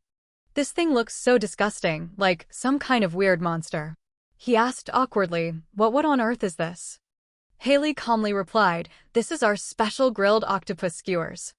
Hearing the word octopus, Raven's whole body went limp. He hadn't even recovered from the octopus shock. When Haley dropped another bombshell, it turned out this delicious-looking dish, with a strange appearance, was actually made by Baron Dixon himself. Since it was Baron's heartfelt effort, no matter how ugly it looked, he had to close his eyes and put it in his mouth. Raven stared at the twisted thing. A black snail on his hand, his heart still racing. This devilish dish was really edible? Haley on the side had a look of full expectation. But Baron's gaze was not normal at all. He looked at Raven, his attitude clearly a warning. Warning him, "You eat first, and you must praise it." He was one of the most powerful figures in the Empire. On the outside, Raven was the Emperor's confidant, but on the inside, he was Broden's sharpest shadow. He was not only proficient in magic and close combat, but also a skilled strategist. The kind of person you absolutely cannot afford to offend. Yet, such a cold-blooded man was now in big trouble. Who would have thought that a death knight who killed without batting an eye would now face the biggest challenge of his career? Looking at the unidentified creature on the skewer, Raven could only keep comforting himself, "Just one small bite. As long as I play my part well, I'll get through this." He forced a smile and said, "Well then, I'll eat." Baron on the other side still had a look of anticipation and asked, "How is it? Does it taste good?" Raven chewed twice and then even more. He felt something was wrong. This reversal came too quickly. Jaevoon had never eaten anything so outstandingly delicious in his life. The original flavor of the ingredients combined with the sauce was a perfect match, especially the soft yet chewy texture that made it impossible for him to stop. He said. He solemnly told Baron that this flavor was truly superb. To miss out on it just because of its appearance would be a huge regret. Baron was half convinced. He asked, "Is it really that good?" Seeing Raven eating so deliciously, he couldn't help but grab a skewer to taste for himself. With just one bite, Baron's whole body lit up. He was stunned with surprise. He asked while stuffing his mouth, "What is this divine way of eating? How on earth did you think of it?" Seeing him eat so happily, Haley finally let out a sigh of relief. She smiled and said, "Eat a little more," and didn't forget to ask Raven next to her if he wanted more. Raven, who was usually very reserved, didn't care about his image anymore. He said his appetite was usually small. But for some reason, eating Haley's cooking made him feel more and more refreshed. Baron, on the side, also chimed in, shouting for another bowl. Raven tentatively asked, "You mean Baron usually helps you with housework too?" Haley proudly replied, "Of course. He not only helps me carry things, but also helps fold clothes." On the surface, Raven was laughing along with her, but inside, it felt like a volcano was erupting. His Majesty, the dignified emperor, was doing these trivial tasks. At home, Baron, on the side, looked proud and couldn't care less. Haley continued to reveal more, telling him that Baron had even caught a glowing firefly for her last time. She even placed the soccer ball in her soccer ball. Named the little creature. It followed her around every day. This time, Raven was completely on edge. That was not a firefly at all. It was a rare, high-level light spirit. The more Haley talked, the more magical she found it. She said that firefly was extremely intelligent. It usually just followed her around, which was one thing. When she went to catch octopus at sea, it even risked its life to stop her, not letting her get close to a strange cave. Hearing this, Raven immediately became alert, pressing her for details about the cave. Haley waved her hands and tried to remember, describing. The cave is oval-shaped, with a faint blue light emanating from around it. Hearing this, both Raven and Baron fell silent. Perhaps Haley still hadn't realized that the place she was describing was not a normal cave at all, but an incredibly dangerous omen. Baron's expression immediately became serious. He pressed Haley for the location of the cave. Haley tried to recall, saying that it was at the rocky area at the end of the beach. Hearing this made his heart pound. He knew very well. If his guess was correct, that wasn't a hole at all. It was a gate that led to a very dangerous place. But he didn't intend to reveal the truth to Haley. He just went along with her and warned her carefully. Remember, don't touch anything of unknown origin. It's best to stay away. Haley looked smug after hearing that, feeling like her little firefly had done a great deed. After the meal, Raven praised her endlessly, saying that in all his years of traveling for business, he had never tasted such a special and delicious flavor. Flattered, Haley felt a bit embarrassed, saying it was just a Korean recipe that she happened to hear about. Then she changed the subject, remembering something that had been on her mind. She cautiously asked Raven if he had ever seen a special emblem on the road. It had the shape of a sun and wings, with a symbol of the moon and stars in the middle. Hearing this, Raven also fell into deep thought, muttering those keywords. Haley scratched her head, saying that the image of this emblem suddenly appeared in her head, but she couldn't remember which country's symbol it was. She thought Raven was knowledgeable and would surely recognize the emblem from her dream. After thinking for a long time, Raven replied that it did seem a bit familiar, but he couldn't quite place it at the moment. To repay the favor of the meal, he proactively offered to help her investigate. Although Haley felt like she was troubling him too much, Raven seemed very kind. He said it was just a small matter. Before leaving, he even specifically emphasized that he had a great time today and was eagerly looking forward to the next invitation. But as soon as Raven turned to leave, Baron immediately threw cold water on him from behind. He warned Haley with a serious face that this man absolutely had bad intentions. She panicked and quickly covered Baron's mouth, afraid that Raven, who hadn't gone far, would hear everything. As Raven walked away, he sighed. Today's food was truly a delicacy from heaven. But the end of this meal left him more exhausted than working tirelessly all day. Eating at the same table with his boss was truly a torturous and unforgettable experience. In the quiet of the night, Raven and Baron appeared on the beach. Raven asked in a low voice about Haley's situation. Baron confirmed she was sound asleep before daring to go out and meet him. The boy watched Haley sleep and complained, "Once she's asleep, it's very hard to wake her up. She seems sharp normally, but at critical moments, she's often careless." Raven was in no mood to joke. He reminded Baron to be very careful, because this time he had grown noticeably taller and was almost discovered by Haley. The more Javen thought about it, the more something felt wrong. This growth rate was completely abnormal. He suspected that Baron might have regained his memories of the undead army. But Baron shook his head. He said he didn't know the reason either, but his magical power had been recovering at an astonishing rate lately, and his physical condition had also improved unusually. At this rate, he was afraid it wouldn't be long before he fully regained his original form. Raven led Baron to the shore and respectfully called him Your Majesty. It seemed this was the place Haley had mentioned. Baron looked at the violently churning sea and benevolently muttered an incantation. A blazing fireball immediately gathered at his fingertip, illuminating the dark night sky. This ball of light seemed to have a mind of its own, drawing an arc in the air. Baron ordered it to lead the way to find what Haley had seen last time. As they walked, he asked about the progress of the kidnapping case. He wanted to know if there were any new clues. Raven shook his head helplessly. Currently, they couldn't find any witnesses, nor had they found any suspicious individuals matching the description. After the great disaster in the north, someone passing by a nearby village happened to find a seriously injured child. It was from that moment that this mysterious kidnapping case gradually came to light. And it was from the injured child's account that he learned a shocking secret. It turned out there was a group of insane people who specifically targeted helpless orphans. The children were kidnapped in large numbers and eventually all disappeared without a trace at Snow Rail. To investigate the truth, Baron decided to go undercover himself. Who would have thought he would accidentally run into Haley there? This variable completely disrupted his entire plan to avoid detection.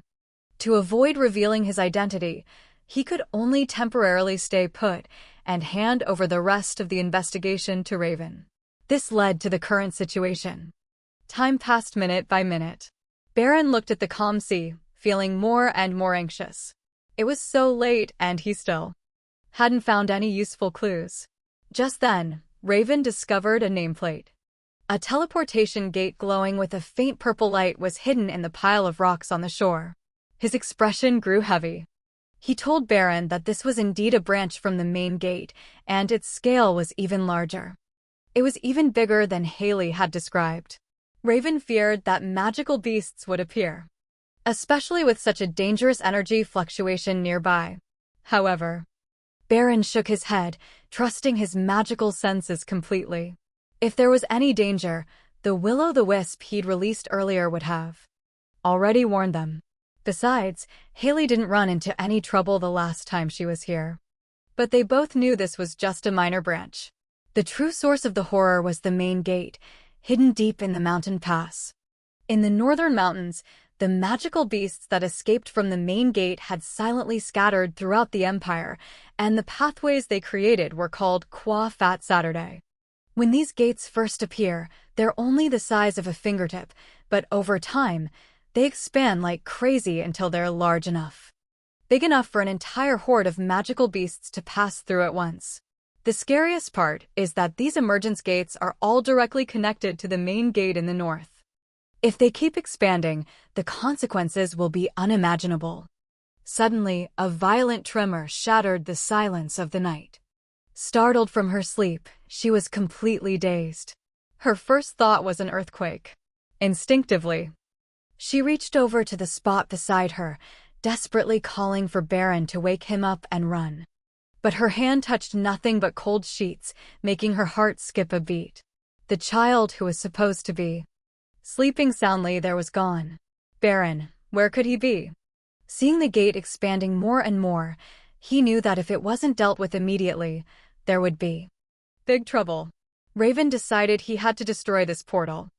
Just then, Baron suddenly put out a hand to stop him. Raven was confused, wondering what the boy was up to.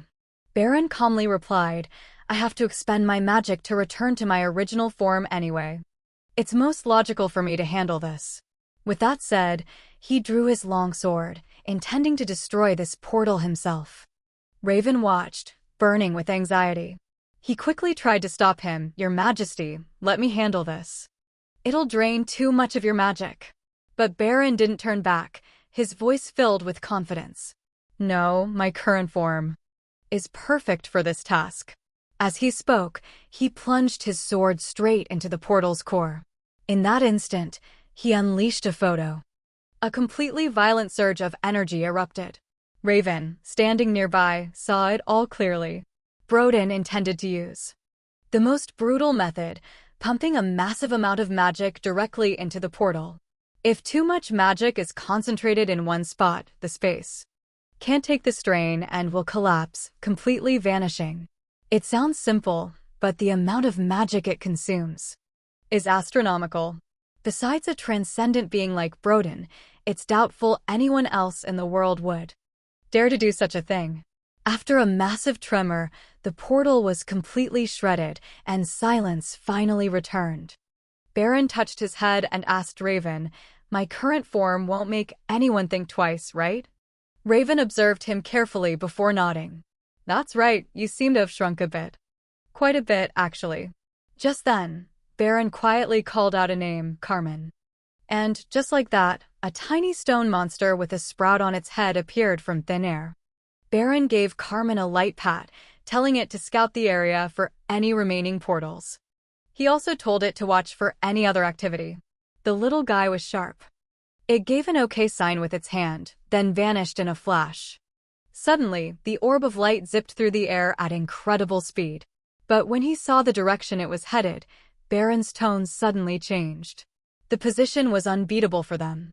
Wasn't that the wooden cabin where they were staying? Baron suddenly remembered something and slapped his forehead. The commotion from destroying that portal just now was so loud. It was basically an earthquake. Raven spoke up too. With all that noise, Miss Haley was definitely woken up. This time Barrett woke up. Baron couldn't stand still. If Haley woke up and found him gone, she'd be terrified. To death. The portal is gone, we have to get back now. As they rushed back, Raven suddenly stopped. In the distance, far away, a faint, slender figure stood there. The moment Raven saw her clearly, Raven exclaimed, It's Miss Haley. Right now, Haley was on the shore, facing the silent lake, hoarsely calling Baron's name. Hearing her call, filled with anxiety, Baron froze. The massive tremor must have terrified her. And then, finding the room empty on top of that, the fear almost made her collapse. Baron rushed over to her. The moment she saw him, Haley looked like she was going mad. She grabbed Baron's shoulders, checking him again and again for any injuries. Seeing Haley's worried expression, Baron felt a little guilty, but had to invent a reason. He told her he just woke up to use the bathroom, who knew it would cause such a loud noise. The lie came out smoothly. He added that the ground started shaking the moment he stepped into the bathroom. Without missing a beat, he chimed in, making up a story about the house being nearly finished and how he was staying overnight to keep an eye on things. Haley bought it completely, not suspecting for a second they were putting on an act. She tenderly took his hand, Baron's hand, saying that as long as he was okay, that's all that mattered. Baron obediently lowered his head, accepting the blame. Haley still had no idea. She kept muttering instructions that if he ever encountered danger in the future, he must immediately find an adult for help. Seeing this scene, Raven, standing nearby, couldn't help but complain to himself. Who would have thought that this little kid, being scolded without a word in reply, was once a stone-cold killer who could single-handedly fight tens of thousands of monsters? Now he was acting like a well-behaved child. The contrast was truly impossible to look at directly. Haley then specifically turned to seriously thank Raven. The tremors finally subsided. Haley quickly led Baron inside. After tossing and turning for half the night, no one had the mind to linger outside. But just then, a loud noise came from deep within the villa. Valoa, who was inside, was jolted wide awake by the vibration. She sat glumly on the edge of her bed, clicking her tongue in annoyance. Why now? Making a ruckus near dawn like this, now she'd definitely lose sleep. Valoa's got out of bed and rummaged through her bag, pulling out a glowing green seed. It seems the seed number 8 was showing some activity. She quickly flipped through her documents to check, finding that this number pointed to a place called Snow Rail. Could it be that he went there to investigate the kidnapping case? Valoa finally revealed her true face. As the Grand Princess of the Ket Kingdom, she had only one wish. As long as she could get to that place, she would definitely meet him. Staring at the glowing crystals on the table, she muttered to herself. Just you wait. My male lead's line made me furious. Who would have guessed that upon opening my eyes after sleeping, my world would be turned upside down? Originally, I was just an ordinary modern person. I blinked, and somehow I transmigrated into a princess in another world. The moment the name Valoa appeared, I understood everything. This wasn't just some ordinary fantasy world, it was the setting of a novel I once read. Even more ridiculously, this princess's role in the story was a successful financial fraudster who had become her. Then the next developments would surely be interesting. The current time was a full 10 years before the start of the main plot. According to the script, the real female lead wasn't me, but Princess Lavina, who went around scamming people to save her country. None of that mattered. What infuriated me the most was that in this story, I was just an insignificant side character. What a pain. I didn't come here just to be a stepping stone for someone else. I absolutely refuse this arrangement.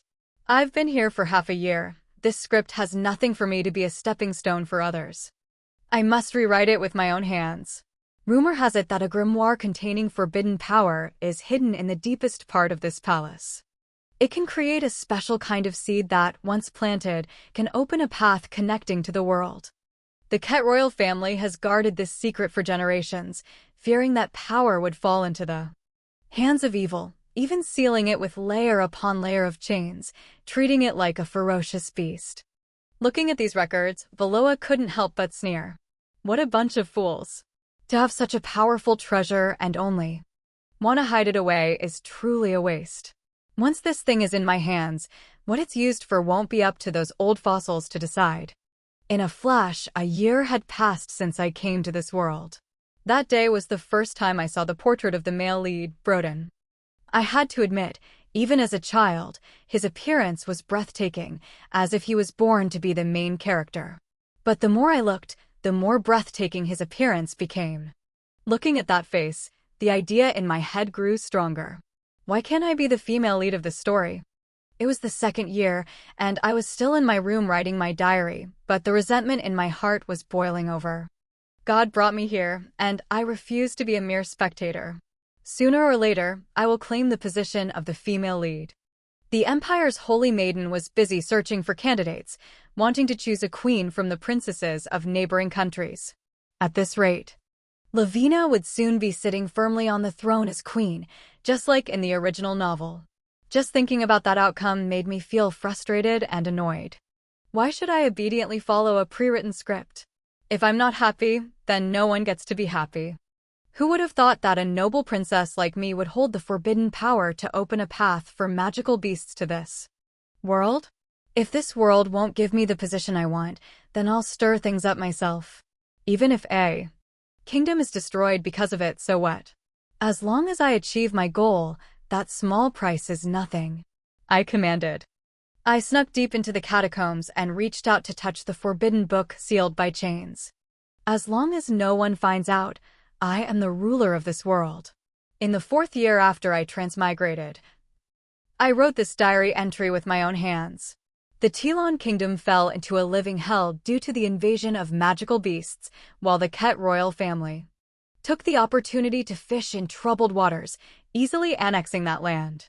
Watching the flames of war spread, I didn't feel the slightest bit of remorse on my conscience, because this was only the beginning. In that surprise attack, all members of the Telon royal family and the high-ranking nobles. All lost their lives. Even the original female lead, Lavina, couldn't escape her fate. Seeing the crown roll on the ground, I had only one thought. She was never worthy of being born into royalty. Since it's come to this, I'll finish the job. I will pull out the weeds by the roots, eliminating all future threats. Watching the roaring flames before me, I could finally laugh out loud. Satisfied. From this moment on, no one in this world will stand in my way. I want to be the only princess left within the Empire's borders. Everyone who is an eyesore must disappear in this fire. This blow wasn't just a fire, but also a fire. It shattered the crown and crushed all the vain hopes of those other women. From now on, no one will compete with me. I've schemed and committed countless evil acts, all to possess that man, to be the only one he sees. Me. Yes, it can only be me, and it must be me. The palace was quiet, yet the crown prince had yet to appear. What on earth was keeping him? The North had clearly won the war. Logically, he should have returned to the court in triumph long ago, so why was there no news now? The nobles in the hallway were whispering, saying that the crown prince had no intention of returning at this time. It seemed the crown prince had no intention of returning at this time. He wanted to personally destroy all the magical beast gates that hadn't appeared yet. Hearing your request, he named you. With these rumors, things were getting more interesting. What was he hiding? As the princess of the Ket family, she had personally come to the palace just to meet the crown prince, only to be ignored. If word of this got out, it would be a laughingstock. But she wasn't in a hurry. If the crown prince was busy cleaning up magical beast gates, then things would be much simpler. As long as I wanted, I could create new gates at any time. When that time comes, wherever I want him to go, he'll have to obediently appear there. This power to manipulate all things is truly a wonderful ability. With just a snap of my fingers, that man will never escape my grasp. I really don't understand the people of the Ket family. They hold such terrifying power but don't know how to use it. But that's fine, I've confirmed it. Broden is continuously destroying each gate, one by one. He's getting closer to me every day. I've lived in this world for so long, preparing for 10 long years, all for the day I can rightfully become the only woman in his life. Broden is 18 this year. My time is truly running out. Valoa called out. At the door, is anyone out there? The maid quickly pushed the door open and respectfully awaited her orders. She calmly instructed, tomorrow morning. Send word to the regent that I will personally pay him a visit. Also, prepare my luggage for a trip to Snow Rail in a few days. After the maid left, Valoa looked at the night outside the window, unable to contain her emotions any longer. The excitement was unstoppable. This long-awaited moment would surely keep her awake tonight. Haley, carrying a full bucket of sea snails, laughed and discussed with Baron, let's take these to Uncle Ben to sell. The price is pretty cheap today. We can have grilled fish tonight. Baron obediently nodded in agreement, but he overheard whispers from passers-by. They said the fruit seller's daughter still hadn't been found. Lately, even the street kids had been disappearing one after another. As expected, the kidnappers were still at large and even more blatant than before. Baron stopped, lost in thought, remembering what had just happened. Happened when he first arrived. He calculated in his mind, should he use himself as bait? Again? A scream rang out from the side of the road.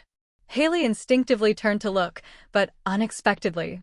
In a moment of distraction, she bumped into a passerby. The wooden bucket in her hand fell. All the snails she had painstakingly collected spilled all over the place. This was truly a day of bad luck. Baron hurried over and ran up to her asking, "Sis, are you okay?" Haley didn't care about the snails scattered on the ground. She stared at the back of the person running away, feeling that something was very wrong. The person who just rushed past seemed to be Uncle Ben. Baron, standing beside her, muttered softly. I think he was calling Peter's name just now. Peter was Uncle Ben's only son. People around them also started to gossip, saying that just a moment ago, Peter suddenly vanished without a trace. Worse, Someone had seen Peter talking to a strange man before he disappeared. Haley and Baron looked at each other, their hearts pounding. Their worst fear had finally come true. Seeing the sea snails scattered on the ground, a terrifying thought flashed through her mind. Could it be that Uncle Ben's son had really been kidnapped? Who would have thought the kidnapped child was Uncle Ben's son? Haley was stunned on the spot. This was big trouble. She quickly said to Baron, "Let's go to Uncle Ben's shop. I'll be in the stone." He left in such a hurry. There must be no one watching the shop. Good neighbors are better than distant relatives. At times like this, we have to lend a hand. Baron obediently nodded, and the two set off immediately. While busy taking care of Baron, Haley suddenly remembered that this place called Snow Rail was the epicenter of the kidnapping incident in the original novel. How did the original plot unfold? She tried to rack her brain. Initially, on her way to the royal capital, Valoa fell in love with Broden at first sight. The story truly began when she started chasing after that man. Although she couldn't remember the details, Haley clearly remembered that when Broden just turned into Valoa, she was 3 years older than him. This was definitely an older woman-younger man romance. In the original plot, Valoa quickly investigated Broden's identity and sent her spies to follow him here. Finally, at a restaurant, she accidentally discovered a room. A secret room. Who would have thought the missing children were locked inside? The kidnapping case that had troubled the entire empire for so long was solved by her alone. That's all that happened in the original story. Wait a minute, Haley suddenly realized, since she had read the original work, didn't that mean she knew the name of that restaurant, how to open the secret room, and even the identity of the mastermind? She knew everything. The situation had completely changed. What she held in her hands was information. Crucial information that could save lives. The two quickly arrived at Uncle Ben's shop. Baron asked softly, "Can we just sell the sea snails and leave?" Haley answered decisively, "Absolutely not." Even though she knew the truth, Haley was still very aware of the seriousness of this case. It was beyond the scope of a commoner like her. If anything went wrong, no one could bear the consequences.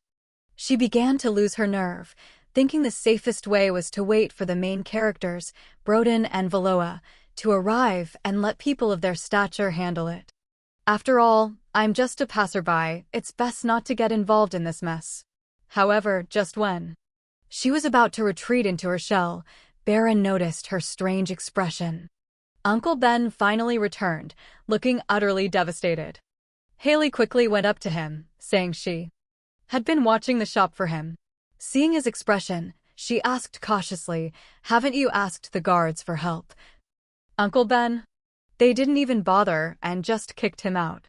This habit of shirking responsibility is outrageous." After hearing this, Haley was stunned. Had the Empire's Guard Corps really rotted to this extent? At his wits' end, Uncle Ben held the missing person notice and took a risk. He went to find the Lord, hoping for help in finding his son, but the result left him completely heartbroken. The Lord not only had no intention of helping, but he also blatantly twisted the truth, insisting that his territory was perfectly peaceful and that a kidnapping couldn't possibly happen. To cover up the truth, he would tear up the notice in front of everyone and might even slander and blame Uncle Ben for stirring up trouble. This act of twisting the truth was like pushing someone into a corner. The Lord's words were truly chilling. He spoke contemptuously, saying Uncle Ben was just a common street vendor and had no right to mobilize the territory's soldiers. This condescending attitude made Baron and Haley boil with anger, but reality was a cruel master. Uncle Ben, a powerless commoner, had absolutely no way to resist and had to retreat in defeat. Now the guards wouldn't help, the Lord was useless, and the clues were scarce. Uncle Ben sat there, completely broken. He couldn't dare to imagine what his missing son was enduring right now. The absolute fear of the unknown was the most terrifying form of mental torture. Uncle Ben finally couldn't hold back anymore, muttering his son's name, completely broken down. Seeing a father's heart break before her eyes, Haley stood silently, feeling as if she had been slapped across the face. She suddenly felt hatred for herself. At a time like this, she was still thinking about some stupid original plot. This wasn't some fictional scene in a book. It was the lives of real people, a tragedy unfolding right now. Haley clenched her skirt, realizing she couldn't delay any longer. If no one would step up, she would seek justice herself.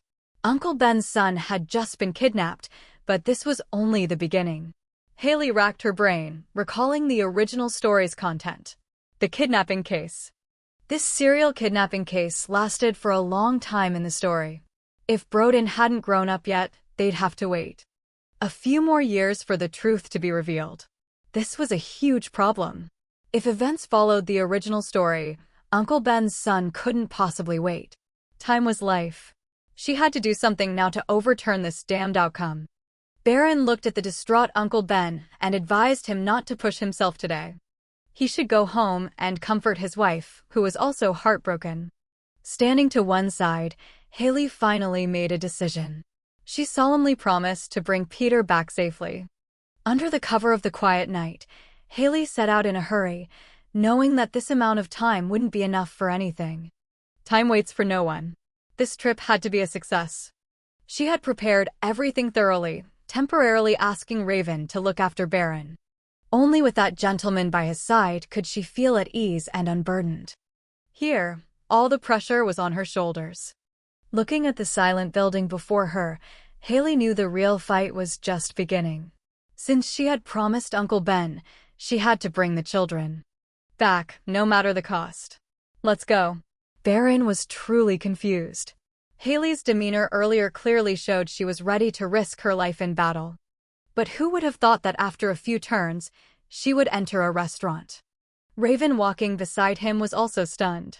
This place was dilapidated and run down, let alone a place for eating and drinking. There probably wasn't even a single decent customer. What on earth was his sister plotting, insisting on coming to this backwater place? Rewind a few hours earlier, in the dead of night, Haley suddenly found a man. She came to Raven, looking extremely rushed. The moment she opened her mouth, she looked and asked him to take care of Baron, saying she had something urgent to do and had to leave immediately. Before he could even ask for clarification, her next sentence made the atmosphere suddenly turn heavy. She instructed that if she wasn't back by morning, a message that sounded like a last will. Haley emphasized to Raven, if I really don't come back, immediately report to the authorities that the location is that strange restaurant. Although he was full of questions, seeing her determined expression, he could only nod and promise to take good care of Baron. Watching Haley run off into the darkness alone, Baron felt more and more uneasy. Something big must have happened. Unable to sit still, Haley wouldn't listen. He gave a deadly order to Raven, we have to follow her, immediately. Haley took a deep breath and pushed open the heavy wooden door. The air in the room instantly dropped to freezing. The man sitting there looked impatient, gruffly asking why she dared to barge in when they were clearly not open for business today. Who would have thought Haley would calmly put on her sunglasses, her expression unchanging and her heart steady, and begin to act? She said she was a new employee reporting for duty today. This lie was so smoothly fabricated that she almost believed it herself. The burly subordinates in the room all looked at her suspiciously, asking if she was in the wrong place. Even the young employee standing next to her was confused, saying he had never seen a new colleague like her. Seeing her lie about to be exposed, just as chaos erupted in the tavern, a lie was told. Calls for more wine rang out noisily. Haley reacted extremely quickly, taking advantage of the moment everyone was flustered. Without a second thought, she immediately stepped forward to help. The young employee was about to warn her that the wine barrel was incredibly heavy. A normal girl couldn't possibly lift it, but who knew she could lift a barrel in each hand as if they were nothing, swiftly bringing out the wine. This extraordinary strength was a suitable strength. It made everyone present stare in disbelief. Just like that, thanks to her superior strength, she successfully claimed her position right in the gang's den. Hiding outside the window, Raven was completely bewildered, hearing the loud noise. Echoing in the room, he had no idea what was happening. Seeing his look of existential confusion, Baron couldn't help but ask what on earth he was thinking. Right now, Raven's mind was filled with images of Haley, especially when she wore those sunglasses. Her professional and skilled demeanor made him question her background before she came here. This level of infiltration skill was definitely not that of a commoner. Who would have thought she not only easily infiltrated the den of demons, but also became the center of attention? Her masterful and divine display of pouring drinks left the whole gang of thugs gaping. The entire tavern erupted in enthusiastic cheers. Haley wasn't shy either. Since everyone was so supportive, she showed off all the skills she had accumulated. One look at her skilled movements and you could tell she was an experienced part-timer, winning over the gang of thugs completely. Poor Raven and Baron were hiding outside, their faces pale as they listened to the earth-shattering laughter inside. Witnessing this unbelievable scene, Raven couldn't help but exclaim that this woman named Haley was truly no ordinary person. Baron next to him also nodded in agreement. Although the scene was a bit chaotic, he was sure she had a plan of her own. The scene shifts to Haley, who was having a blast in the tavern, a bottle of wine in her hand. She was leading a whole gang of thugs in a wild party. Was this supposed to be gathering information? She looked more like the captain of the tavern's cheerleading squad.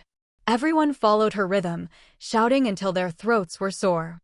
Raven, hiding outside the window, felt an itch watching them and could only pray silently that the plan she mentioned was real. Baron beside him tried to save face, gritting his teeth and repeating, "I really trust her." However, the thugs in the tavern were already drunk silly by Haley, completely disoriented. Each one was stable, but couldn't be missed. They clung to the wine barrels, shouting how great it was. Even the gang leader, the bald leader of the gang, was drawn in by the lively atmosphere, watching with the gang, staring at the wine barrel with a thoughtful expression. The whole tavern was now brightly lit, with laughter echoing far and wide. The once noisy tavern was now filled with nothing but loud snores from all over the floor. Haley's move was truly impressive, getting the entire gang drunk to the point of unconsciousness. Taking advantage of the moment, when the owner left, she quickly took off her sunglasses and started searching everywhere. These guys drank so much, they wouldn't wake up anytime soon. She prepared along the wall for a long time, finally finding a secret mechanism hidden behind a modest painting. With a click, the hidden secret tunnel was finally revealed. The scene inside was exactly as described in the novel. As she descended the stairs, she felt a sense of certainty. Just by following this long path, she could find the trapped children. She was focused on finding the trapped children, not looking ahead, completely unaware that someone was still hiding in the darkness behind her.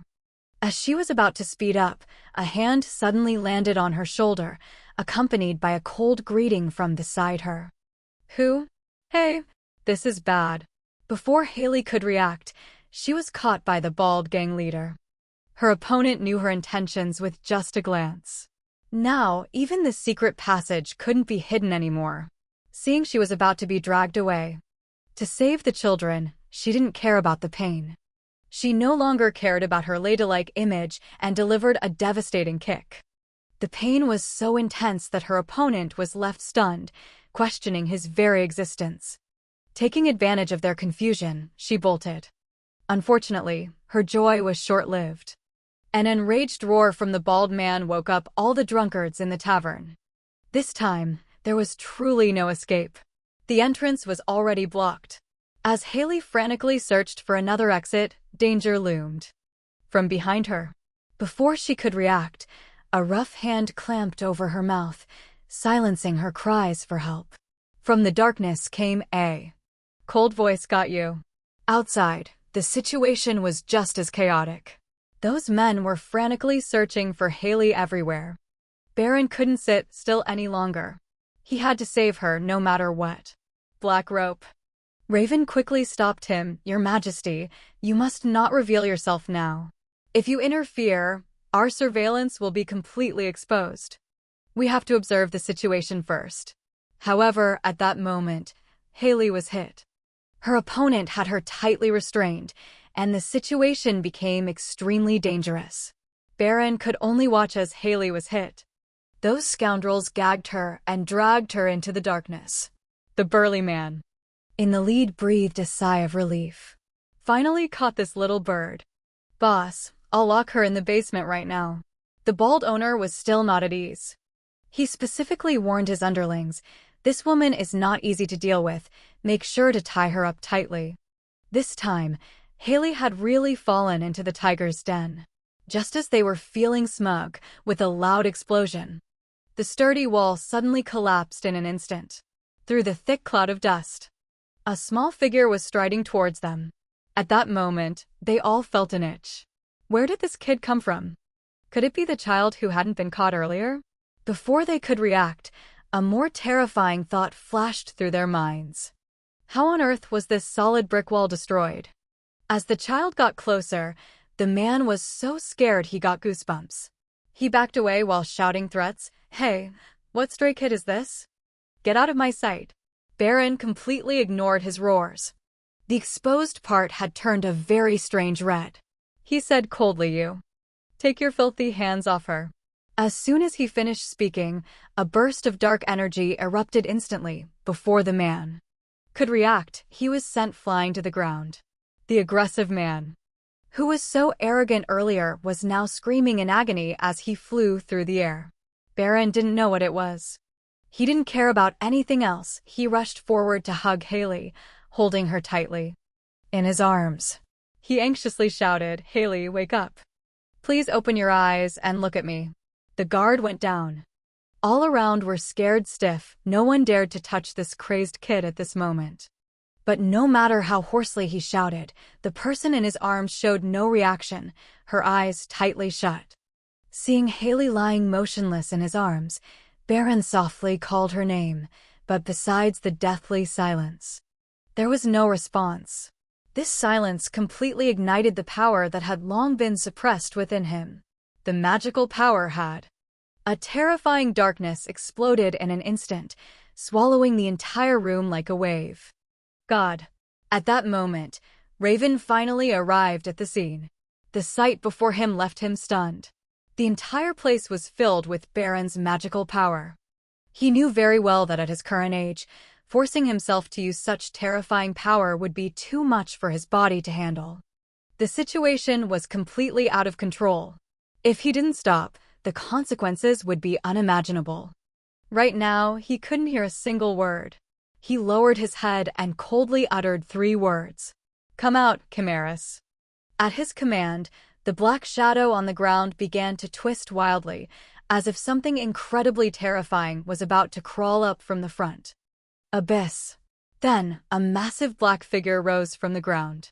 The terrifying pressure of it instantly enveloped the entire space. The golden-haired knight knelt on one knee, his tone expressing absolute loyalty.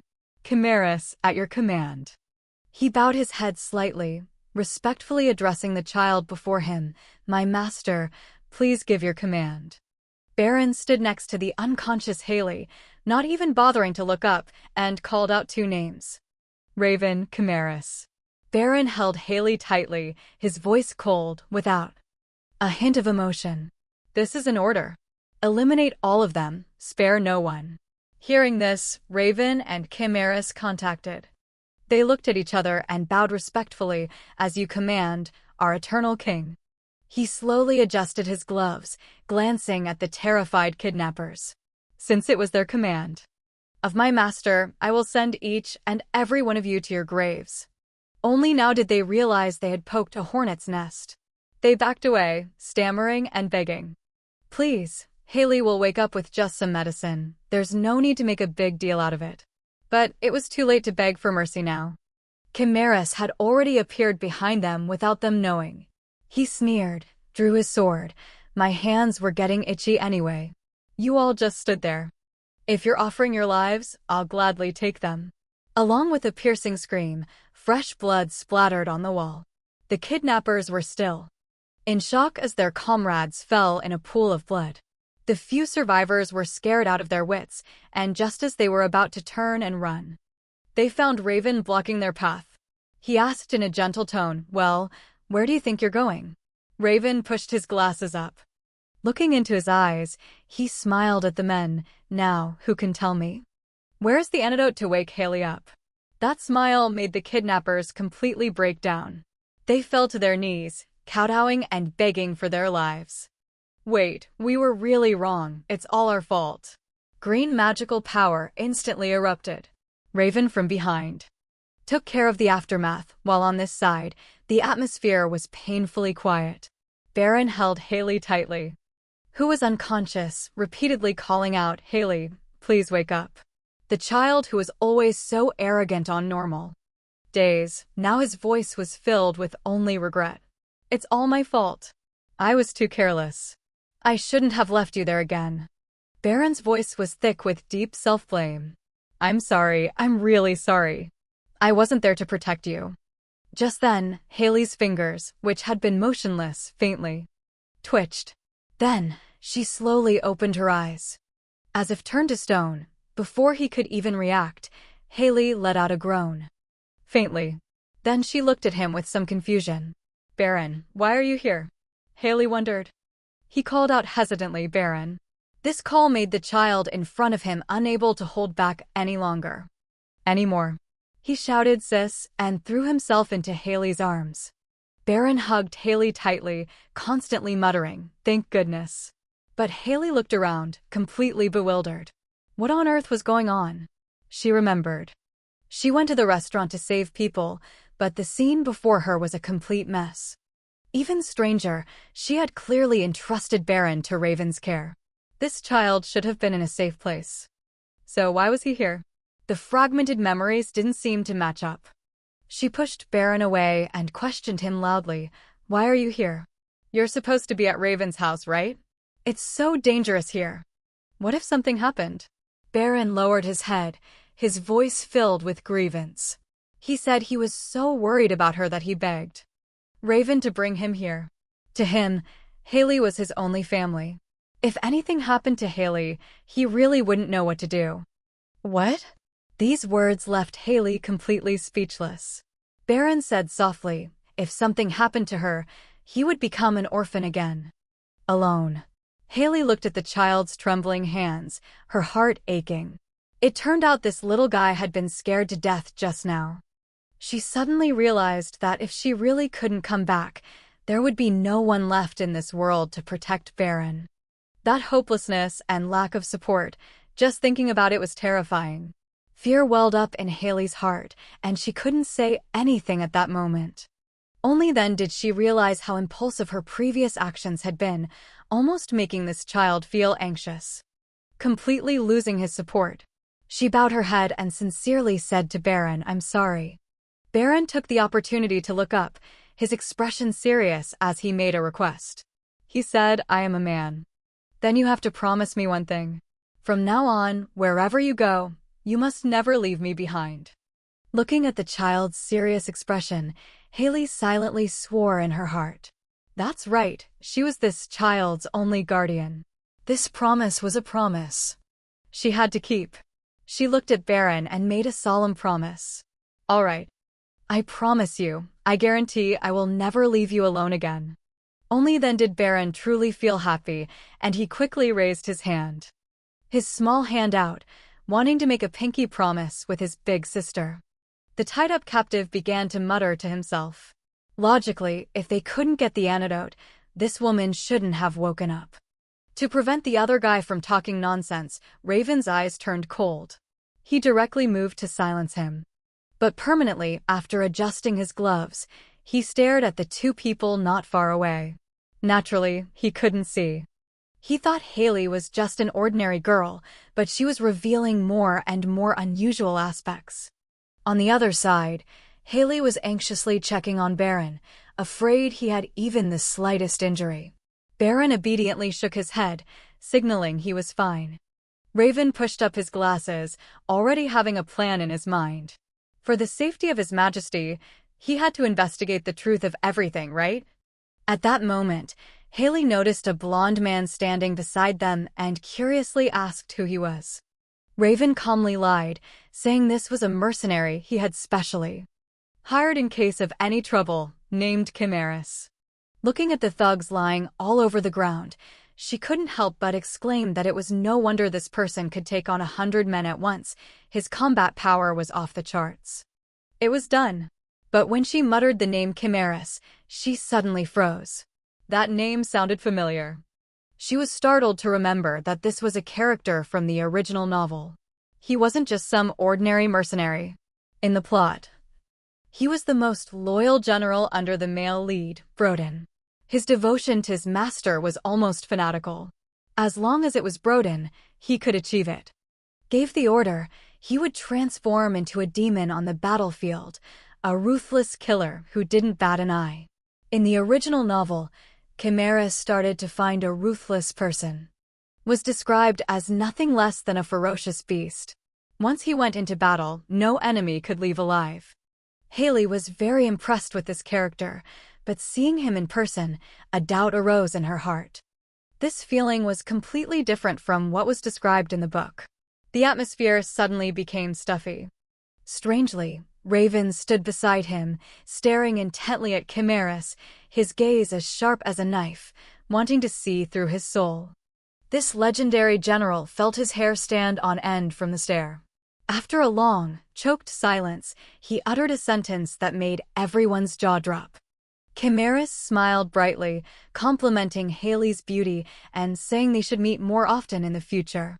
This enthusiasm was like someone else had taken over. Haley watched with wide eyes. This wasn't the cold-blooded god of death from the novel. Clearly, he was a master of social interaction. Moreover, he should be fighting on the battlefield right now. Why did he appear here? Although her mind was filled with questions, Haley maintained her politeness and extended her hand to shake his, exchanging a few pleasantries. But as soon as their hands touched, Baron, standing beside them, showed his displeasure. The boy's face darkened as he stared at the two. Hands clasped together, and asked coldly, "How long are you two going to hold hands?" Raven looked at Haley, his tone serious as he questioned her. "You're a girl. What are you doing running to a dangerous place like this?"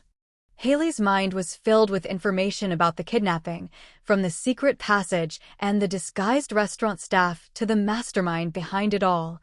She knew everything like the back of her hand. But the problem was, she couldn't explain the source of this information. She couldn't just tell Javon that she read it in a script. That would surely get her labeled as crazy. She racked her brain for a long time, her head feeling like it was about to explode, but she still couldn't come up with a reasonable excuse. Seeing Raven's increasingly stern face, she had no choice but to use her acting skills and transform into an award-winning actress. She claimed she heard someone was kidnapped and felt anxious, so she went to great lengths to come to this Sobo tavern to gather information. This explanation sounded reasonable and even had a touch of heroic righteousness. She even added that while working here, she accidentally discovered this secret passage. Her words were. Haley's story left Raven half convinced, but since saving people was urgent, he didn't bother to expose the holes in Haley's story.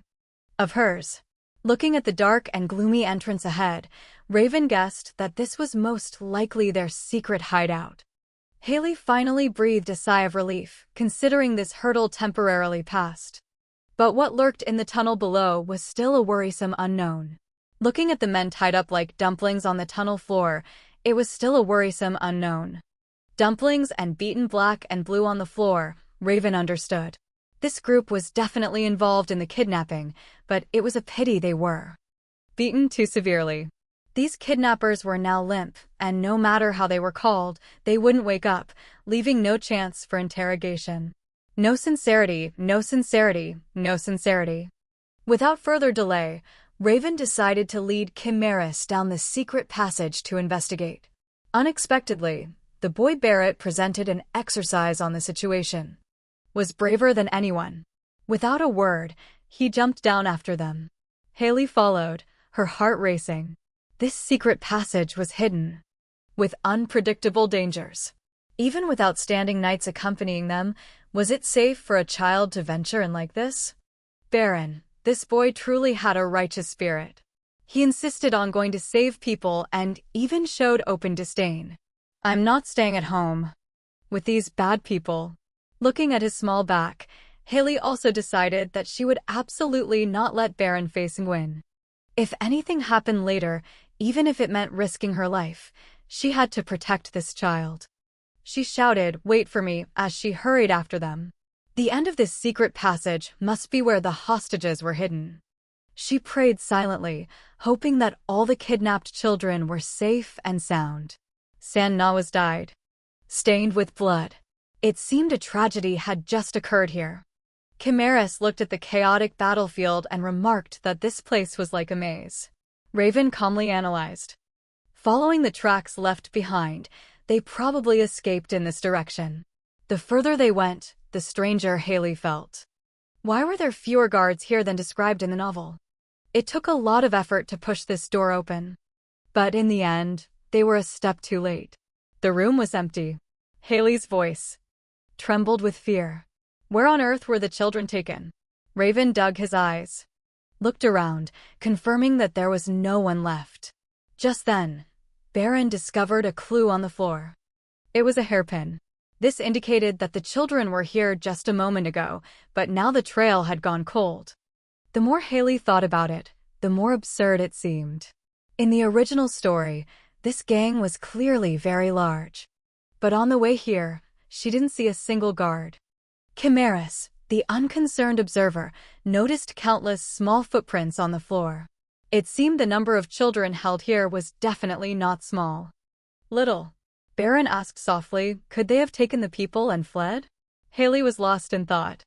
Transporting that many children without anyone noticing was completely illogical, unless they had another secret tunnel. The details from the original novel no longer matched. Haley racked her brain trying to figure out what trick the culprit used to make that many children disappear so magically. There must have been some kind of transportation that could move all the children at once without arousing any suspicion. At that moment, a flash of insight struck her. She whipped her head around to look at Raven and asked urgently, "Is there any ship preparing to set sail today?" Raven clearly couldn't keep up with her train of thought. He was stunned. After a moment of thought, Raven remembered that there was indeed a ship leaving port at dawn. Its destination was the territory of the Baron family. Haley's mind snapped. It had to be that ship. Every second was precious now. She immediately shouted, "We have to get to the port, quickly." In the distance at the port, the giant ship had already raised its sails. The time they had was running out.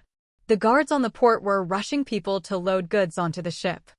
The ship is about to set sail. Haley hid in a corner, sighing to herself, this is bad. She had intended to sneak onto the ship to rescue the people. Hostages, but they were acting so quickly, the chances of success were almost zero. Chimeras whispered, asking if they should just charge in. No, Raven shook his head. Acting now would be very disadvantageous. Before they could finish their discussion, the guard on the opposite side suddenly turned around and shouted. Who's hiding there? This time, they were really exposed. Since it had come to this, Chimeras decided there was no need to hide anymore. He didn't even turn his head, telling Haley, "I'll take care of this. You find a way to get on the ship." With the large crowd on the other side, she was extremely anxious. With so many of them, how can you handle it alone? Chimeras sneered, his tone full of contempt. Why bother with those small fries? I can handle them with one hand. This provocation enraged the guards on the other side. The leader with the eye patch was fuming with anger. So, a little punk wants to die? He raised his sword and charged straight at Chimeras, who knew that Chimeras' claim of handling them with one hand was not an empty boast. Before the enemy could even see his sword move, the calendar, the aggressive guard from before, was sent flying like a broken kite, and the dock immediately echoed with horrified screams. The so-called elites in their eyes couldn't even last one round against Chimeras. Chimeras dusted himself off, turned around, and said with a bright smile to everyone, I told you there was no need to worry. In the distance, the guards had spotted the commotion and were rushing towards them.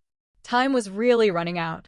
Chimaris urged Haley not to look back. She didn't have much time.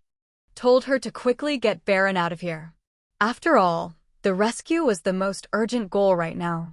Raven pushed up his glasses, confirming he would stay to help, and told everyone to rest assured he could handle it on his own. Looking at the two men in front of her, she pondered for a moment. She knew this wasn't the time for sentimentality or arguments. She could only grit her teeth and entrust her life to her companions. Then I'll have to rely on you here. You must be careful. Taking Baron's hand, she turned and dashed into the night. The plan for a silent infiltration had now turned into a tense split-team operation. Haley took a deep breath, forcing herself not to let her mind wander. The most important thing now was to focus on the tasks that needed to be done. Before her, she took Baron's hand and walked briskly. She had to find the missing children before they were discovered, but when she finally managed to find them after much difficulty. Upon reaching the deck, the sight before her was chilling. There wasn't a single guard, and the children were nowhere to be seen. The ship was eerily quiet. She keenly sensed something was wrong. Haley reasoned that if there was no one on deck, the only possibility was that they were all locked in the cargo hold. As she was cautiously moving forward, her foot suddenly kicked something hard. Hurriedly, she crouched down and, using the faint light, saw that it was a wine bottle that someone had left behind. She picked up the bottle to check it. It was quite heavy. In this place with no weapons for self-defense, this might come in handy. Haley told herself, having a bottle in hand is better than being empty-handed, because in this hellish place, who knew when danger would strike? But she never expected, from then on. A burly shadow quietly approached from behind, raising a wooden club, preparing to deliver a fatal blow to the back of her neck. At that moment, a burly shadow quietly approached from behind, raising a wooden club, preparing to deliver a fatal blow to the back of her neck. In that hair-raising moment, Baron, who had been silent until now, his eyes suddenly changed. The boy spun around, and a blinding purple light erupted from his palm. Before the trap could even be set, the enemy could react. That terrifying power sent him flying, leaving only a scream that echoed through the corridor. Haley was stunned. Oh my God, that scared me. Why is there someone so heavy lying unconscious here? Baron stood beside her, his face calm as he replied, probably someone who drank too much and passed out. When Haley was about to step over, she noticed a set of keys hanging from the guard's belt. She quickly snatched the keys and put them in her pocket. Passing by the kitchen, she picked up another bottle, a heavy frying pan. While easily dealing with the guards blocking their way, Baron gently reminded her, Haley, if there's anything useful, just take it. This time, Haley was really busy. She thought she should throw away one item because the bottle and the pan seemed quite heavy to reduce the burden. However, as soon as she turned around, there was a rolling pin in the corner of the kitchen. And so, Haley now held a frying pan in her left hand, a rolling pin in her right hand, and a wine bottle slung behind her. She looked like a fully equipped kitchen goddess. Looking at herself, her own strange appearance, she couldn't help but wonder, isn't this a bit too much firepower? Suddenly, from the silent corridor came the sound of intermittent sobs. Haley was startled and stopped in her tracks.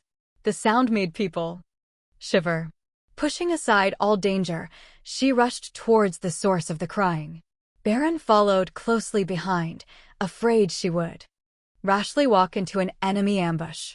But when they arrived, the scene before them left her completely speechless. In the iron cages, damp and dark, a group of children were huddled together, trembling. Hearing their faint calls, her heart clenched. These bastards. They didn't even spare innocent children. The children's cries for help and fear of being sold made Haley furious. These human traffickers had truly lost all humanity. On one hand, she comforted the children not to be afraid. On the other hand, she tried to pull open the cage door, but it was locked tight, and it wasn't easy for an ordinary person to open. In the midst of her frantic search for a solution, she suddenly remembered the set of keys she had conveniently taken earlier. This was her only hope now. She quickly took out the keys and tried each one in the lock. With a crisp metallic click, she finally pulled out the keys. Finally, the lock turned. All right, the heavy iron door opened, and the fear in the children's eyes softened a little. Haley patiently instructed the children to line up neatly, promising firmly to take them home safely. Each promise was like a tranquilizer for the children. Seeing that everyone was unharmed, Haley felt a sense of relief. But just then, at that moment, a little girl timidly tugged at her hem and shyly asked, "Where should I go now?" Haley replied as if it were a matter of course. "Of course, back home to your parents." But the little girl's next words left her speechless. The little girl choked back tears. "I don't have anything. I haven't had a home for a long time. My parents are gone too." Those words were like a knife to Haley's heart, and she froze. Something was wrong. This feeling was really not right. This orphan setup, plus the likable, strangely familiar dialogue, the more I thought about it, the more it felt like I'd seen it somewhere before. The reunion at the port was truly a tear-jerking scene.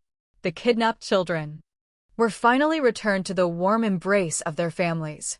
A father tightly gripped Haley's hand, his mouth filled with endless gratitude. "If it weren't for you, miss, the consequences would have been unimaginable." Haley smiled awkwardly, feeling she had only done what was necessary. Raven pushed up his glasses and approached, his tone full of admiration. He said, "If Miss Haley hadn't bravely risked her life, we would never have found these children."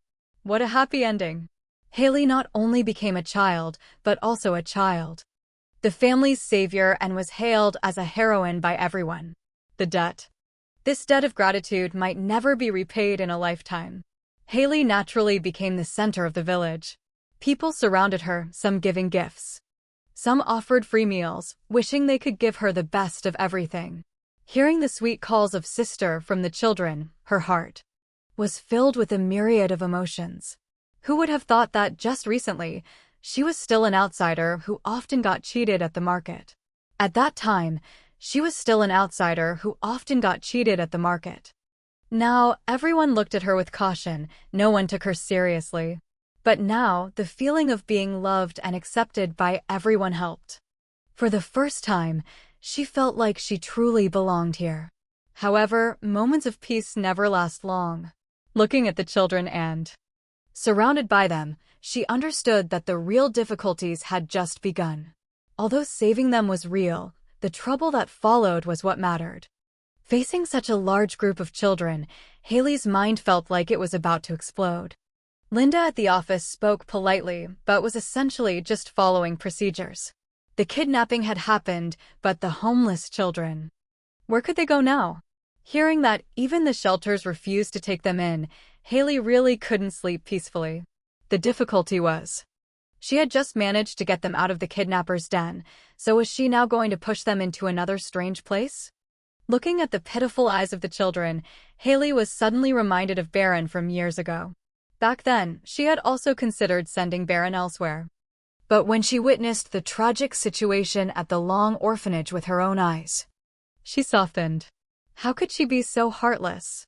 History always repeats itself in surprising ways.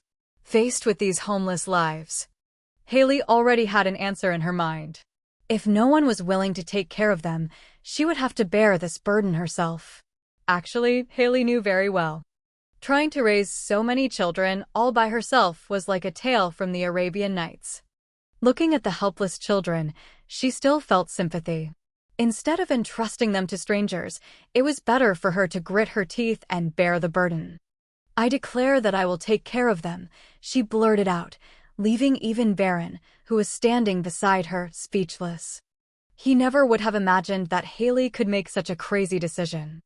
Late at night, the room was filled with sleeping children, but Baron was tossing and turning, unable to fall asleep. Looking at the crowded scene, his mind was in a tangled mess. It seemed that from today onwards, his once peaceful life had been completely turned upside down. Baron truly admired Haley. How could she sleep so soundly when so much had happened? Not only was she beautiful, but her heart was also too kind. Living in a world where the strong prey on the weak, being so naive and carefree was not a good thing. Not to mention, feeding everyone in the house was now a serious problem. So, we'll have to find a way. But she didn't have a single plan and just wanted to save everyone and control them. What troubled him the most was the background of the children. This kidnapping was on such a large scale. Who could guarantee that there wasn't a spy planted among them? He glanced at the boy sleeping in the corner, then shook his head slightly, feeling that his suspicion was unnecessary. These children just escaped from a tiger's den. How could they be spies? He was about to get out of bed for a walk to clear his head, but as soon as his feet touched the ground, a voice sounded. "Hey kid, getting out of bed?" The other boy had woken up at some point. Now he also wanted to sleep next to Haley. "If you're leaving, remember. Save that spot for me. I want to sleep next to Sister Haley too." "Why do you get to hog that prime spot?" "It's unfair." Baron was completely stunned. How old was this kid to be so brazen? To that extent, daring to openly compete for the position. No way, not in a million years. Seeing Baron's ruffled feathers, the other boy smirked even more proudly. "She's not your real sister. What are you acting all generous for?" At this point, Baron was wide awake. He realized he had been too naive before. Now he couldn't find anything. Now he couldn't let his guard down for even a second. The next morning, the difficult reality presented itself. The house was too crowded, and the pot of soup that Haley had painstakingly cooked all morning wasn't even enough to fill everyone's stomachs. While she was stressing out, Baron fell in the road. Baron suddenly approached and offered her his portion of soup.